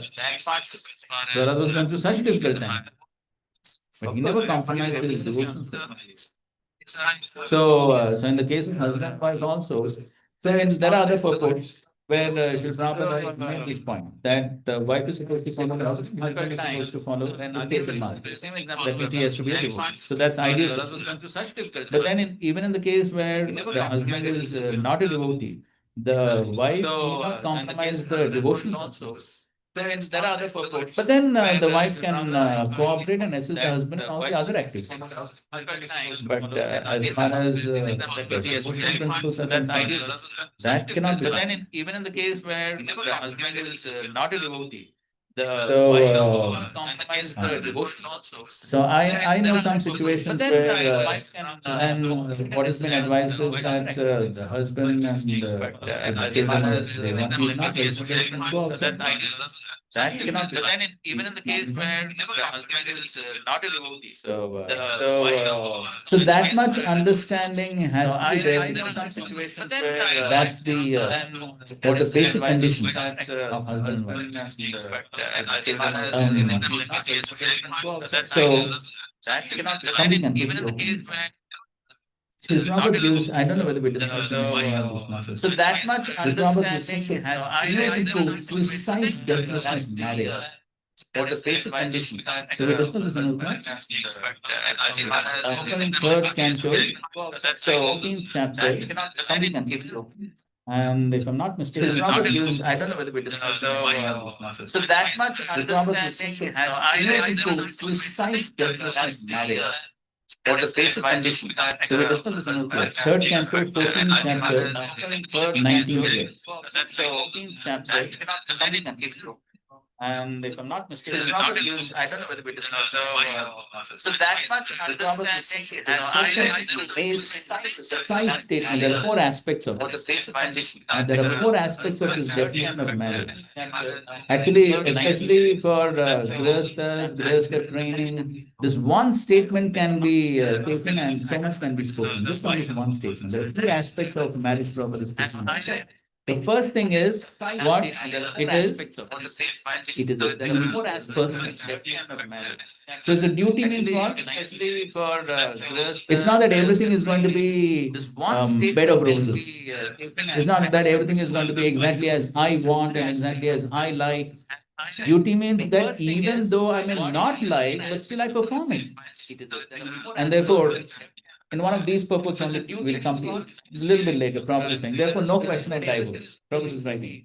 Very soon that purpose will come. Why? Because it is duty. Not that I don't like, so therefore we separate. No. Therefore, in Vedic system, no question of divorce. It's a duty, whether one likes it or not. That's the first point. Second point is what? Mutual cooperation. Mutual cooperation. So cooperation is what? So you can see even in marriage, definition of marriage proper is not talking about so-called love. There's no love there. no question of time. It's a new and therefore the other one likes it or not. Yes, very clearly says no question of love. Envy is not there. Mutual cooperation. So cooperation is what? So you can see So- marriage. So therefore, marriage it is people come from duty so-called and love. there has to be mutual cooperation. No love there. Mutual means what? So that means the wife also has to agree to compromise. So cooperation means what? Again, there may be some things which I don't like, but still, for the sake of performing the duty, then I agree. So therefore, Adjust. duty. Adjust. That's mean of and it has to cooperation. be Mutual. See, every word Prabhupada is so precise. So that means Mutual. Mutual means what? Wife also has to cooperate, husband also has to cooperate. Both have to cooperate. So that means if, so you're taking this case, as you're saying, the wife is a devotee, that means the husband has to cooperate with her. Adjust. That's mean of cooperation. Mutual. And similarly, the wife also has to cooperate. So the wife cannot force the husband, okay, so you're not practicing devotional service, you get out of water. So the wife also has to cooperate, husband also has to cooperate. That is a mutual cooperation. So there may be some things which the wife doesn't like, something the husband doesn't like, but still they will adjust. And similarly, the wife also. Mutual cooperation. Then what? So the wife cannot force the husband, okay. Yes. So. And all that cooperation and activity is not whimsical. So the wife Everything also has to be based on cooperate. authoritative scriptures. Not whimsical. Something the wife doesn't like, something the husband So doesn't the like. entire Grihastha ashram, it has to be based on scriptures. And what's the ultimate goal? Yes. Spiritual. And all that cooperation and activity. Such a is not precise whimsical. definition, So I don't think you will everything find has to be anywhere. based on Such a authoritative. precise definition of marriage. Not whimsical. The wife doesn't like, something the husband So doesn't the like. entire Grihastha So ashram, so much can be spoken just on that one state. And what's the ultimate goal? Definition of marriage. Yes, spiritual. And all that cooperation. That is all. and So activity is not everyone should science actually fiction. know this And definition everything has to and be speak based about on this definition. authoritative precise definition of marriage. So whether it is grihasthas or brahmachari preachers, everyone should know the definition of marriage So much can be based on just on and that. propagate And what's the ultimate what goal? does marriage actually mean. Yes, This is such a precise And definition. so everyone should actually know this definition.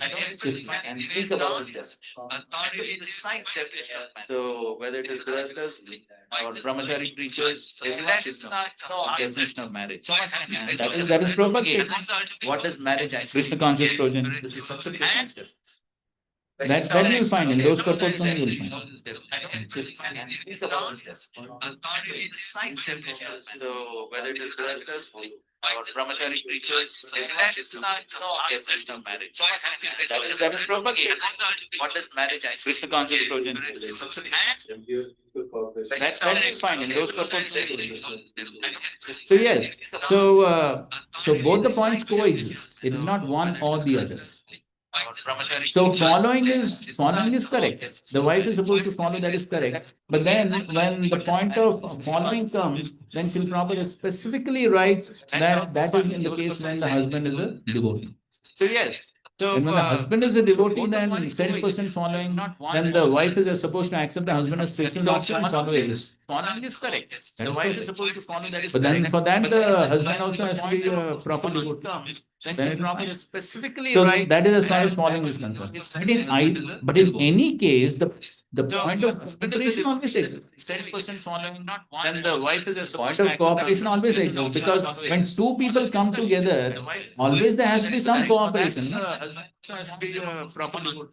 So that is as far as following. So when the wife follows the husband, that point specifically refers to spiritual practices.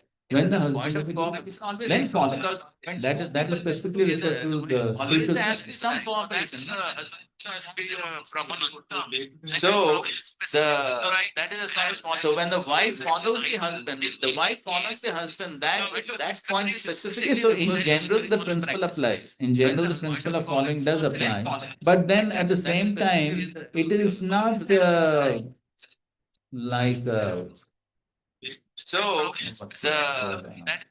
so when the wife follows the husband, it's not that specifically, so in the one general, simply has to follow and the husband need not follow. it does apply. But then at the same time, it is not It's not like just a one-way thing like that. Huh? So when wife. Yeah, something like that, yeah. Wife wants the husband. So therefore, Prabhupada is putting that word. And the husband did not go on. And I think so, of But course, at the same it time, more specifically applies to the present day. It's not like just a one-way thing like that. that. Oh, yes. Wife wants Yeah, the something like that. Wife wants So the many ideal things and ideal definitions are there. Now, how we are going to come to the ideal, that's left up to each I one think of so, us. of course, It more specifically applies to the present day. It's not like just a one-way thing like that. oh, yes. Wife wants Yeah, the something like that. Wife wants So many ideal things and ideal definitions are there. Now, how we are going to come to the ideal, that's left up to each. I think so, of course, It more specifically applies to the present day. it's not like Just a one-way thing like that. oh, yes. Wife wants Yeah, the something like that. Wife wants So many ideal things and ideal definitions are there. Now, how we are going to come to the ideal, that's left up to each. I think so, of course, So what to do in what situation exactly, how to handle it? That is spiritual masters. one-way thing like So that. here, some principles are mentioned in Shastra, how to exactly practically apply. There has to be a living person. Now, No, we are spiritual masters. the ideal that's left up to me. I think so, of course. So what to do in what situation exactly, how that is spiritual masters. So here, some principles are mentioned in Shastra, how to exactly practically apply. If the sannyasi spiritual master is directing the senior grahastha, then follow the spiritual master. It's the ideal that's left up to me. I think so, of course. So what to do in what situation exactly. That let them decide. We can't sit in this class and decide everything. Principles are mentioned in Shastra. So exactly practically apply. If the sannyasi spiritual master is directing the senior grahastha, pray to the Paramatma. It's the ideal that's left up to me. I think so, of course. What to do in what situation exactly. That let them decide. Okay. We can't sit in this class and decide everything. Text 21. So exactly practically apply. If the sannyasi spiritual master is directing the senior grahastha, pray to the Paramatma. It's the ideal that's left up to me. I think so, of course. What to do is what situation exactly. That let them decide. We can't sit in this class and decide everything. Text 21. Remember, this is highlighting one word here. Kinchit, kinchit. The word kinchit means for a little while. So now that she kept on lamenting for a few days. No, the queen was completely aware that her husband was not dead. Also, this implies high action intelligence. Text 21. Remember, this is highlighting one word here. The simple realization of the word kinchit is for a little while. The queen should have been walking alone in the forest with the body of her husband, was completely aware that her husband was not dead. Great personality. She lamented for a while, but immediately understood that she had many duties to perform. Thus, instead of wasting her time in lamentation, she immediately prepared a fiery fire and set the fire and placed the body of her husband. Walking alone in the forest with the body of her husband, was completely aware that her husband was not dead. Great personality. She lamented for a while, but immediately understood that she had many duties to perform. Thus, instead of wasting her time in lamentation, she immediately prepared a fiery fire and set the fire and placed the body of her husband. Walking alone in the forest with the body of her husband, was completely aware that her husband was not dead. Great personality. She lamented for a while, but immediately understood that she had many duties to perform. Thus, instead of wasting her time in lamentation, she immediately prepared a fiery fire and set the fire and placed the body of her husband. So here, this is not Pindadana. Aware that her husband is not dead. Personality. She lamented for a while, but understood that she had. But then nobody else is there. So, so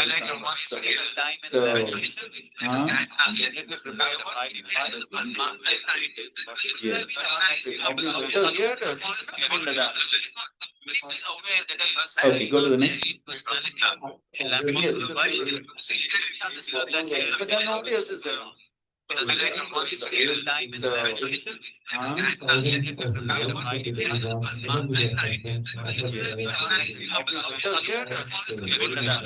Continue, please.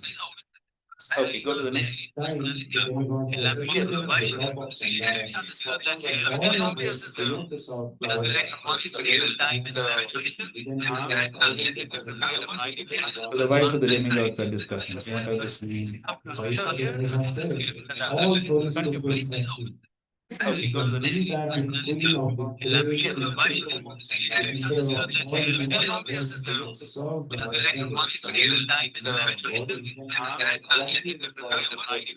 The wife of the demigods are discussing. What are this mean?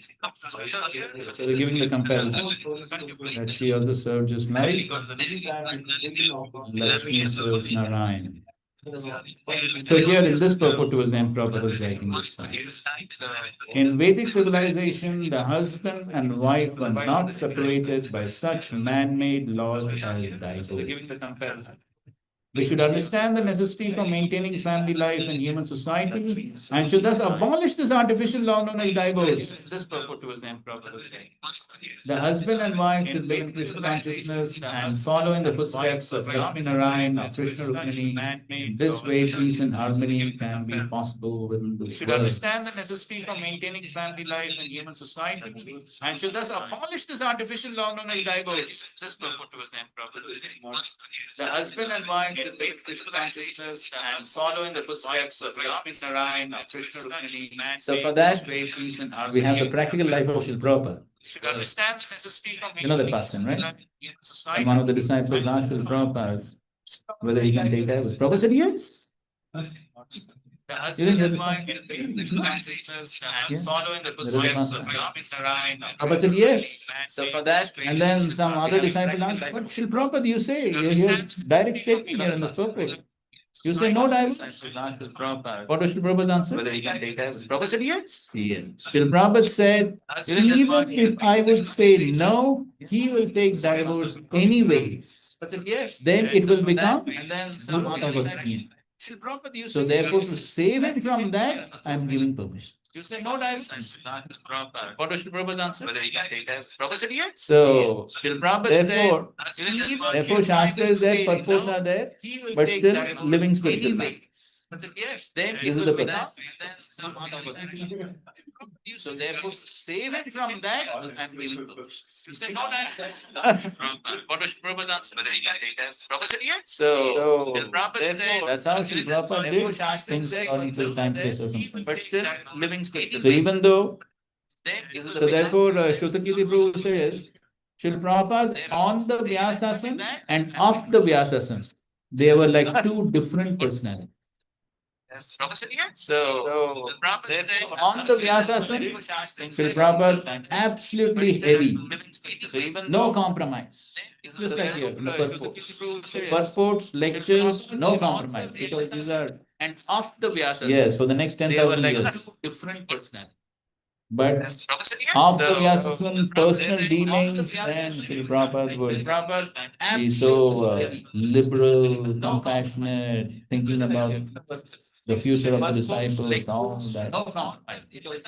Therefore, it is very important to read Srila Prabhupada's life also. How Srila Prabhupada acted in various circumstances. Very important to read that. Therefore, both the Siddhanta, the teachings, these also have to be read. And Prabhupada's life as to how he practically dealt with the different situations, different disciples. So that also is very important for devotees. How Prabhupada, you know, acted in various circumstances. Very important to read so that is one thing. But also, so many books are there in Prabhupada's life. And Prabhupada's life, and of course, the disciples are writing so many books. Yes, we have Harisara Prabhu's diary. Then we have Viraj Maharaj's book recently, the Juhu story. And of course, practically every disciple is writing one book. That is one thing. But so we get so many understandings like Srila Prabhupada, how he dealt practically in so many different situations. So that understanding that part of the Acharya is also very important. Otherwise, we could, if we just stick to this, then we could get into a fanatic zone. But then we have to see how Prabhupada put this in practice.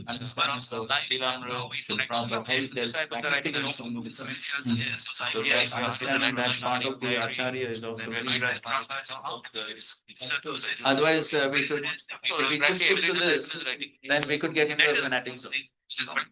But then we have to see how Prabhupada put this in practice.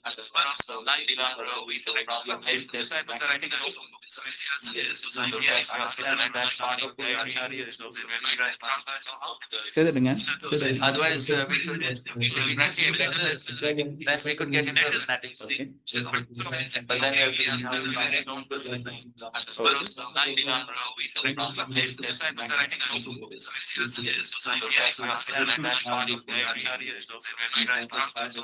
Say that again. Otherwise, we could, The ritual system. then we could get But where into is a the proof for that? But then we have to see how Where is the They are saying, but where is the proof? That letter, that one word. There's no proof. Say that again. Otherwise, You open the purport or you give some lecture, give some reference. Give some reference. They are saying, but where is the proof? Some reference has to be there, that one word. Then on what basis they are saying it? Anyway, no, there's no proof. say that again. Otherwise, Okay. You open the purport or you give some lecture, they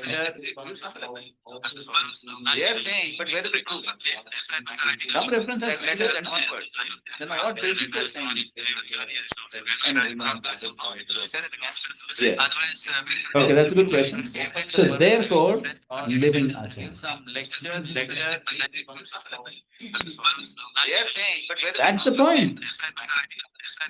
some reference So therefore, to make those adjustments on time, place, and circumstances in person, therefore the living guru is required. And that is what Srila Prabhupada wanted. So therefore, We can give so many evidences, so many letters where Srila Prabhupada said all my disciples should become spiritual masters and continue their param. So many letters are fine. Srila Prabhupada wanted that. That is very essential. Because why? For the same reason. Because adjustments need to be made. therefore the living guru is required. And that is what So therefore, this is always a principle that adjustments need to be made at one time, place, and circumstance. so many letters are fine. This always exists. But wanted that. And therefore, of course, Siddhanta can never be changed.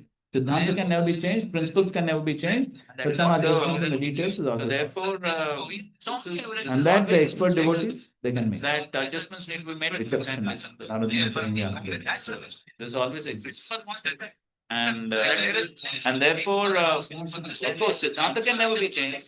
Siddhanta can never be changed. Yes. Principles can never be changed. That is how Yes. the details is always. Therefore, And that the expert devotees, they can that adjustments Yes. need to be made. Yes. This always exists. Correct. And therefore, Correct. Good. Thank you, sir. Siddhanta can never be Yes. changed. So yes, in the Bhagavad Gita 12th chapter, Krishna is giving those different levels. And so therefore, why? Okay, if you cannot follow this is ideal. This is ideal. But if you cannot follow this, then you don't give up devotional service, do something. This always exists. So that's the consciousness in which And Krishna therefore, interprets it. And so therefore, then some adjustments, of course, no adjustments in the principles, So only adjustments in details, This not in ideal. principles. This is ideal, but if you cannot follow this, then you don't give up devotional service, do something. So that's the consciousness in which Yes. Krishna interprets it. Yes. And so therefore, then some adjustments, of course, no adjustments in the principles. So you're asking, you're talking specifically in terms of the divorce. If you cannot follow this, then you So don't how can we say that it is ashastrik? So that's the consciousness in which Krishna interprets it. And so therefore, then some adjustments, of course. So, adjustments in the principles. At the same time, so here there's a clash of two principles. So how can we say that it One is, principle is Shastrik? Guru Avagya, and second principle is the divorce. So now, when such a situation arises, how are decisions made? At the same time, Yes, which one is higher? Which one is higher? Based on the two Shastra. principles. So how can we say that it One is, principle is, Shastrik? so therefore, then Guru Avagya is much more dangerous Second principle is the than divorce. the point of divorce. So now, when such a situation arises. So then on that basis, adjustment. At the same time, Yeah, here yeah, on exactly. there is which one is higher? So this doesn't come into the category of aparad. So therefore, the Guru Avagnya is much more dangerous. So it is not within the aparad. So now, But then Guru Avagnya so then on that becomes a basis, dangerous aparad, which will at the seriously same hamper time, devotion. yeah, Yeah, exactly. Which one So is higher? therefore, on the basis of what Into the category of aparad. So therefore, the Guru Avagnya is much more dangerous. So it is not within the aparad. that's not what is ideal. But That's not what is ideal. But one step lower is better because at least the devotee will be able to continue his devotion. Now, to give another example in the same context, sannyas. Giving up sannyas is abominable. That's not what is ideal. But Srila Prabhupada, he facilitated those devotees to continue devotional service. Is better because So, otherwise, if Prabhupada would have said, okay, you've given up your sannyas, get out. now to give another Then example what? in the same context, sannyas. Then no devotional service. Giving Then up what did he do? sannyas is abominable. That's not what is ideal. Therefore, then one has to accept the higher principles. Then at least let the jiva practice devotional service and make some progress. Otherwise, if Prabhupada would have said, Then Srila Prabhupada okay, you've facilitated given their up your devotion. sannyas, get out. Even though they give up Give this. another Then example, what? same context. Sannyas. So therefore, service. Giving up sannyas. all this requires very mature decisions. Therefore, And that is why again, the living one acharya. has to accept the higher principles, then at least let the jiva practice devotional service and make some progress. Yes. Then Srila Prabhupada Yes, says, good point. get out. So now Mr. Oh, why half kill full? Kill full. Therefore, all this requires very Oh, that's according to Shastra? Therefore, and that is why again, the living Killing acharya animals. to accept the higher principles, then at least let the jiva practice devotional service and make some progress. Yes. Then Srila Prabhupada says, good point. Get out. So now Mr. So that's what, nah? So but then half killing is bad, full killing is also bad. All this requires very Oh, that's according to Shastra. But the point is, see, Narad Muni is expertly, if you see all the preaching cases of Narad Muni, in every case, Narad Muni is expertly adjusting according to time, place, and circumstance. Prabhupada has given that whole purport in Dhruva Maharaj section, right? Dhruva Maharaj section, Prabhupada writes the whole purport. Now, Narad Muni is adjusting the instructions for Dhruva because he's living in the forest, in every case, Narad Muni making the deity out of mud and all those things. So therefore, the living spiritual master is required to make these adjustments and see what is best for adjusting the devotional life of the disciple. for The ultimate purpose is what? The ultimate purpose is to facilitate the jiva to perform devotional service and all those things. So then one has to make all these adjustments. What is higher, what is lower, what can be compromised, what cannot be compromised. So therefore, for all this, the expert spiritual master is required. The devotional life of the for the ultimate purpose is what? The ultimate purpose is to facilitate the jiva to perform devotional service and all those things. So then one has to make all these adjustments. What is higher, what is lower. So therefore, that's not what is ideal. So that is not what is ideal, but the spiritual master is facilitating the disciples' devotional service so that at least he can make some progress rather than make an aparad and give up devotional service. So yes, so that is also not ideal, but still it is better than giving up devotional service. That is not what is ideal, but the spiritual master specifically devotional service. As far as the reaction part is concerned, definitely the disciple who is not following, he will get the reaction. He will get it. So yes, so that is also not ideal, but still it is better than giving up devotional service. No, that's a big credit. That is at least following the spiritual master. That's a big credit. As far as the reaction part is concerned, Yes, so all these things, so therefore all these requires so yes, so maturity. Not so easy to decide all these. giving up devotional service. No, that's a big credit. That is at least following the spiritual master. That's a big credit. As far as the reaction part is concerned, Yes, so as far as we are concerned, if we are having doubt, then we should consult other seniors. so yes, so maturity. That is. So that is in that connection, though this is a little bit off topic, but since this discussion is taking place. So So, during a Bhakti Shastra NOD, I discussed this point, if you remember. There was this past time where Shruti Prabhu is asking Srila Prabhupada this question during Srila Prabhupada's massage. He's massaging. So that Srila is, Prabhupada. How can we decide on what can be changed and what cannot be changed? so, So, Prabhupada closes during the that. Bhakti Shastra NOD, I discussed this point. This is why this time Where Shruti Prabhu is asking Srila Prabhupada this question during Srila Prabhupada's massage. He's massaging. So that is, how and then Purujan Prabhu is giving a whole purport to what that. can be changed and what cannot be He changed. quotes this part time in his book on. So, What Rama during says. the Bhakti Shastra NOD, I discussed this point. So he narrates this pastime and then he's giving a whole purport to that sutra. It requires a little intelligence. So then he explains that yes, so what is this intelligence? What type of intelligence? Spiritual intelligence. It's not some material intelligence. It refers to spiritual intelligence. Of course, spiritual intelligence comes from Paramatma. So, and then he explains that yes, so if one has the spiritual intelligence to decide and make those necessary changes, then on the basis of that spiritual intelligence, one can decide. But at the same time, he gives another point.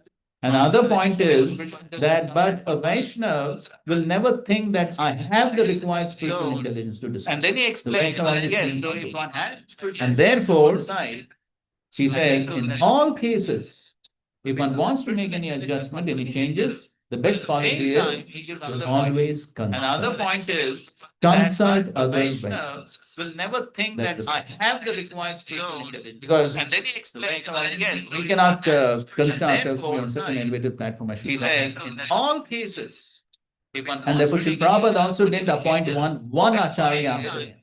always consult.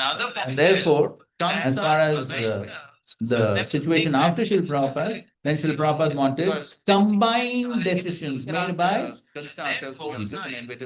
He says, and therefore he appointed a body. He didn't appoint a Srila Prabhupada also didn't appoint because that conflicts not Acharya. So therefore he appointed a body. Therefore, So then make decisions by mutual situation consent. after Srila Prabhupada, then Srila Prabhupada wanted combined That's what decisions Guruji made by That one cannot think that yes, I have that spiritual intelligence to make the necessary changes. No, no Vaishnava will be proud to make that possible. So therefore, consult. And to substantiate this, then we have a reference from the Bhagavatam, which I did quote for you. That one cannot think that yes, I have that spiritual intelligence to make the necessary changes. No. First canto, Be proud to make that 19th chapter. And to substantiate this, then we have a reference from the Bhagavatam, which I did quote for you. That one cannot think that yes, I have that spiritual intelligence to make no. First canto, be proud to make that 19th chapter. And to substantiate this, then we have a reference from the Bhagavatam, which I did quote for you. That one cannot think that yes, I have that spiritual intelligence to make no. Yes, so Parikshit Maharaj already made his decision to fast until death and hear Krishna Katha. But when all the great sages gathered, what he did?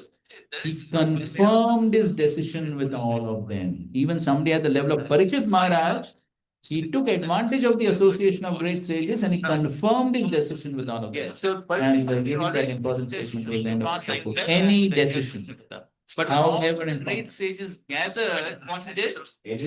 Confirmed his decision with all of them. Even somebody at the level of Parikshit Maharaj, he took advantage of the association of great sages and he confirmed his decision with all of them. So, And giving that important statement. any important decision, even if fixed, means one has already fixed his decision, like Parikshit Maharaj, already fixed. But still, confirm that decision with some authority. That makes the matter. So somebody like Parikshit Maharaj is doing that, then what is people saying? Any important decision, even if That's what the Prabhupada expected. one has already fixed his decision. So like therefore, Parikshit Maharaj, already as fixed GBC his and decision. so even for temple management, therefore, then Srila Prabhupada didn't appoint just one person. Srila Prabhupada's, this was what? Somebody like Parikshit Maharaj is doing that, then what is people saying? Any important decision. Commander.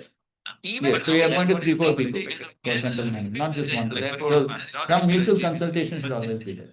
Even for temple management, Prabhupada didn't appoint just Because that's always dangerous. that's the Prabhupada's. Of course, these days most temples are having PNCs. Commander. Yes, so we appointed 3-4 people for temple management, not just one. Some mutual consultation should always be there.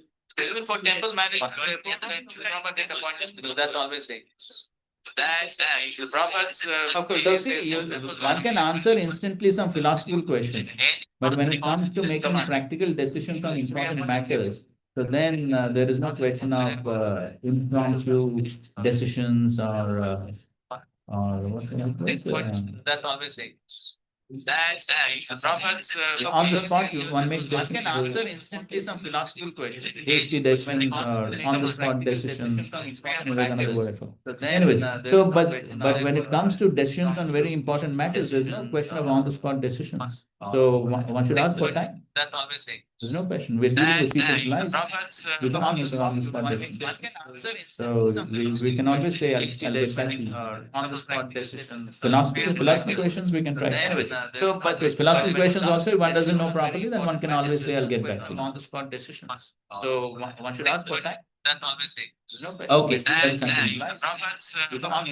So now the wives of the demigods are glorifying Archie. Can always say Text 26. on the spot decisions. Philosophical questions we can try. Anyways, so but with philosophical questions also, if one doesn't know properly, then one can always say, I'll get back to you on the spot decisions. So one should ask for time. That's always dangerous. Okay, so now they are in their upper planetary systems, heavenly planets, and they are watching. Prabhupada is explaining all this in his book. They're watching down and they're watching up. They can see everywhere, no? So Prabhupada is explaining this word urdhvam, upward is significant here for the lady speaking, but from the higher planetary systems, which include moon, sun, Venus, up to Brahmaloka. They are watching. And beyond Brahmaloka is the spiritual They're star. watching down. So thus the word urdhvam indicates that the Vaikuntha planets are beyond or above these material planets, and it was these Vaikuntha planets that Prithu Maharaj and his wife were going.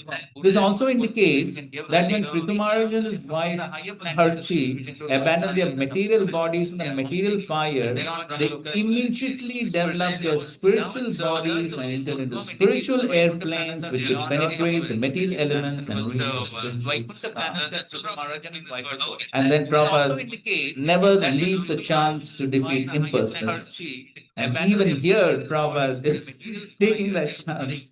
And he says, since they were carried by separate airplanes, it may be concluded that even after being burnt in the funeral fire, they remain separate individual persons. In other words, they never lost their identity or became void as imagined by the Prabhupada. Taking that chance. Nirvishi, And he says, Shishniva. since they were carried by Prabhupada never leaves the chance to it may defeat be concluded that impersonalism. even after being burnt in the funeral fire, they remain Okay, just goes on. So then, and then he's writing out the ladies in the high planetary systems were capable of seeing both downward and upwards. When they looked down, they could see that body of Prithu Maharaj was being burnt, and that is why Vaibhav was entering into the fire.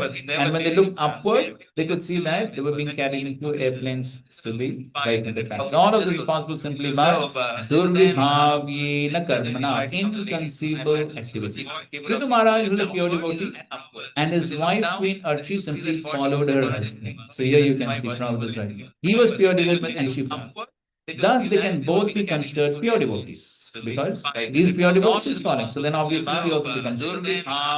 And thus they are capable of performing inconceivable activities. Such activities are not possible for ordinary men. Indeed, ordinary men cannot even take to the devotional service of the Lord, nor can ordinary women maintain such vows of chastity and follow their husbands in all respect. these pure devotees follow. So then obviously we also become For ordinary people, it is not possible. Therefore, mutual cooperation. Such activities are not possible for ordinary. So ideal situation is, yes, husband is a proper devotee, then wife can follow. But as Prabhupada is talking about practical situation in present day life, it's not possible. So the men are not proper devotees and the women are not properly chaste. That is the current situation. The ideal situation is, yes, husband is. And so then it's not possible. It's not possible to follow the husband in all respects. Prabhupada is writing here. It's not possible to follow the husband in all respects. So then you got your answer to your question. It's not possible. It's only possible if the husband is a proper devotee. But if he's not a proper devotee, then it's not possible for the wife to follow in all respects. It's not possible to follow the husband in all respects. Prabhupada is writing here. It's not possible to follow the husband in all respects. So then you got your answer. Okay. It's not possible. Okay. It's only possible if the husband is a proper devotee. But if he's not a proper devotee, then it's not possible. It's not possible. Yes. It's not possible to follow the husband in all respects. Prabhupada is writing here. It's not possible to follow. A woman does not need to attain high qualifications, but if she simply follows in the footsteps of her husband, who must be a devotee. You see that? Prabhupada is clarifying over here. Must be a devotee. Yes. Then both husband and wife attain liberation and are promoted to the Vaikuntha level. This is evidenced by the principle activities of Maya. Attain high qualifications, but you see, Prabhupada clarifies everything very clearly. Must be a devotee. Brings everything down to modern day life.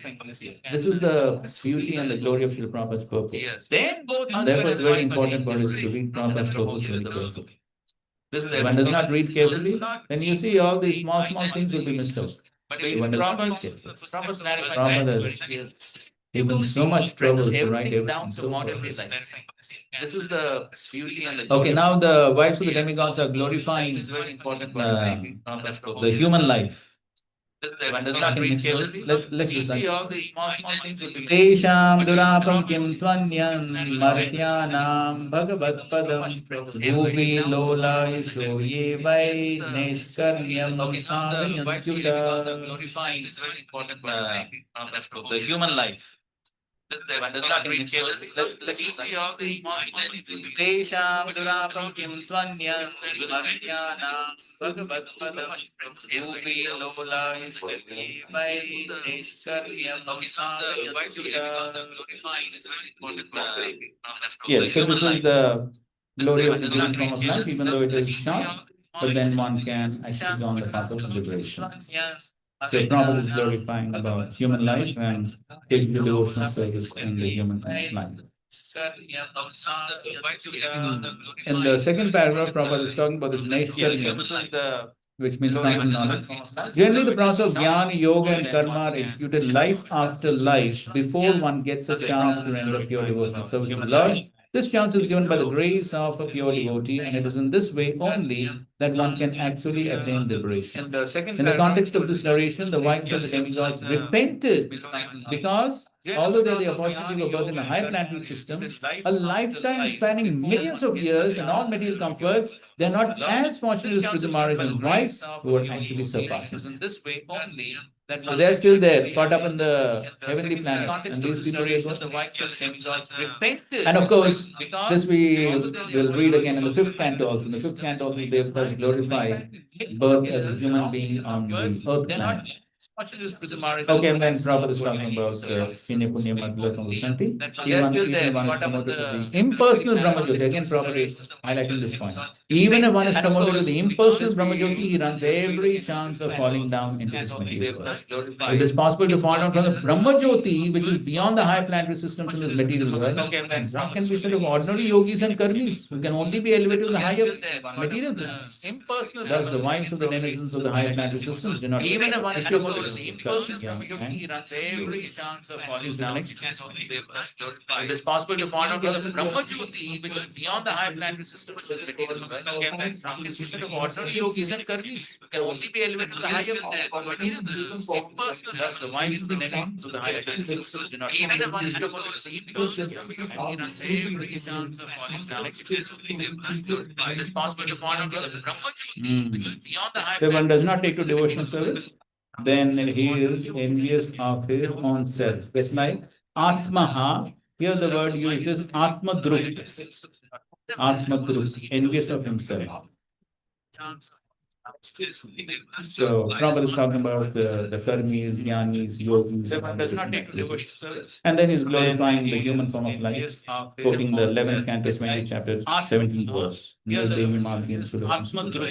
So there he quotes Atmaha, envious of himself. And in the last paragraph, the word labhva apavargyam is significant in this verse because, according to Jiva Goswami, apavargyam, or the path of liberation, does not refer to merging into the impersonal Brahman, but to salokhyadi siddhi, which means attaining the very planet where the Supreme Personality of God resides. And in the last paragraph, the word labhva apavargyam, continue please. According to Jiva Goswami, apavargyam, or the path of liberation, does not refer to merging into the impersonal Brahman, but to salokhyadi siddhi, which means attaining the very planet where the Supreme Personality of God resides. And in the last paragraph, the word labhva apavargyam. So what is the topmost place? So here the word that is used in the verse is patilokam. Patilokam gata vadu. So Prabhupada is clarifying that. But in this verse, the word patiloka does not refer to any planet in this material universe. But Prithu Maharaj, being topmost among self-realized souls, certainly returned home back to Godhead and attained one of the Vaibhav planets. Queen Archie also entered Patiloka, but this planet is not in the material universe, but she actually entered the planet which her husband attains. In the material world also, when a woman dies with her husband, she again unites with him in the next birth. Similarly, Maharaj Prithu and Queen Archie united in the Vaikuntha planets. In the Vaikuntha planets, there are husbands and wives, so there is no question of their giving birth to children or having sex life. In the Vaikuntha planets, both husbands and wives are extraordinarily beautiful and they are attracted to one another, but they do not enjoy sex life. Indeed, they consider sex not to be very graceful because both husband and wife are always absorbing Krishna consciousness and glorifying and chanting the glory of the Lord. According to Bhakti Thakur also, husband and wife can turn the home into a place as good as Vaikuntha, even while in this material world. And Bhaktivinoda Thakur says that's not done. Being absorbed in Krishna consciousness, even in this world, husband and wife can live in Vaikuntha simply by installing the deity of the Lord in the home and serving the deity according to the directions of the Shastras. In this way, they will never feel the sex urge. That is the test of advancement in devotional service. One who is advanced in devotional service is never attracted by sex life, and as soon as one becomes detached from sex life and proportionately attached to the service of the Lord, he actually experiences living in the Vaikuntha planets. And the ultimate issue is actually no material world, but when one forgets the service of the Lord and engages himself in the service of the senses, is that devotional service. Because ultimately, in the same God, everything is Krishna's energy. So, and as soon as one becomes detached from sex life and proportionately attached to the service of the Lord, he actually experiences living in the Vaikuntha planets. And the ultimate issue is actually no material world, but when one forgets the service of the Lord and engages the senses, is devotional service. Because ultimately, in the same God, everything is Krishna's energy. So, as soon as one becomes detached from sex life and proportionally attached to the service of the Lord, yes, I will describe it as far as possible. That ends the description of Prithu Maharaj's life. And the next few verses are Falashruti. What all benefits one will get after going through all this trouble of reading and listening to this pastime. Okay, so I'll quickly read the translations of the next few verses. Yes, yes. Because those purports we missed in the class due to lack of time, but you're supposed to read at home. Okay, so that's no excuse. Okay, so now we are reading only translations. Okay, yes, because those purports we missed in the class due to lack of time, but you're supposed to read at home. Okay,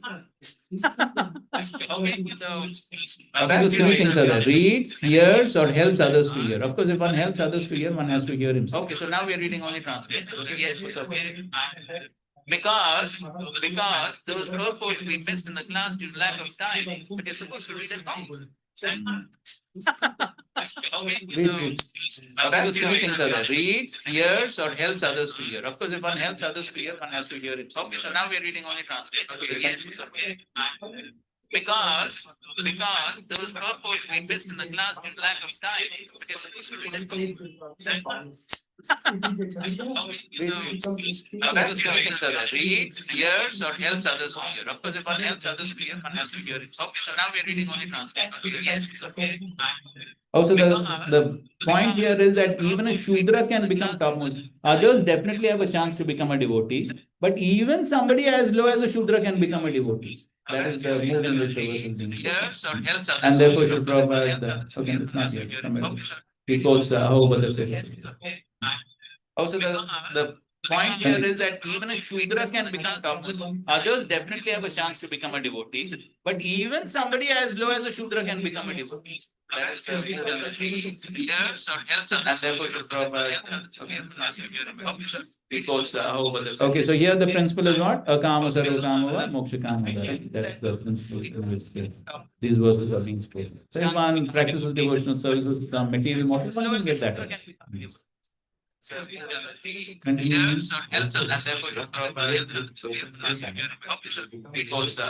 Okay, so here the principle is what? Akama sarva 3 times moksha kamava. That's the these verses are being spoken. So if one practices devotional service with some material motive, one will get that. Okay,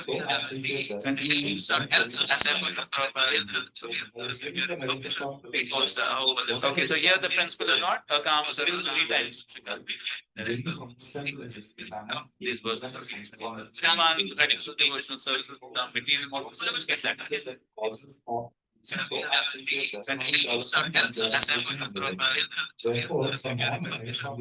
so here the principle is not Akama sarva 3 times.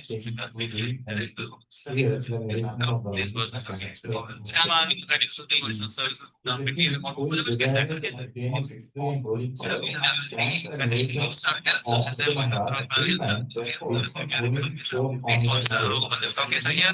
Okay, so here the principle is not Akama sarva 3 times. These verses are saying devotional service with material Okay, so here the principle is not Akama sarva 3 times. These verses are saying devotional service with material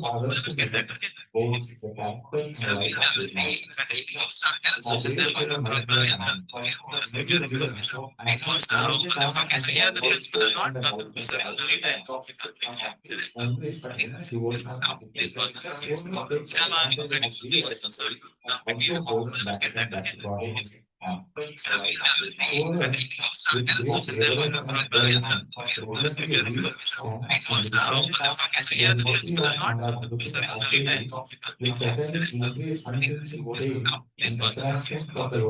These verses are saying devotional service with material Thus, in the purport of the 4th canto, 23rd chapter of the Srimad Bhagavatam entitled Maharaj receives going back home. Srila Prabhupada ki jai, Granthara Srimad Bhagavatam ki jai, Samved Gaur Bhakta Vrinda ki jai. Thank you very much. Hare Krishna, Krishna Krishna, Hare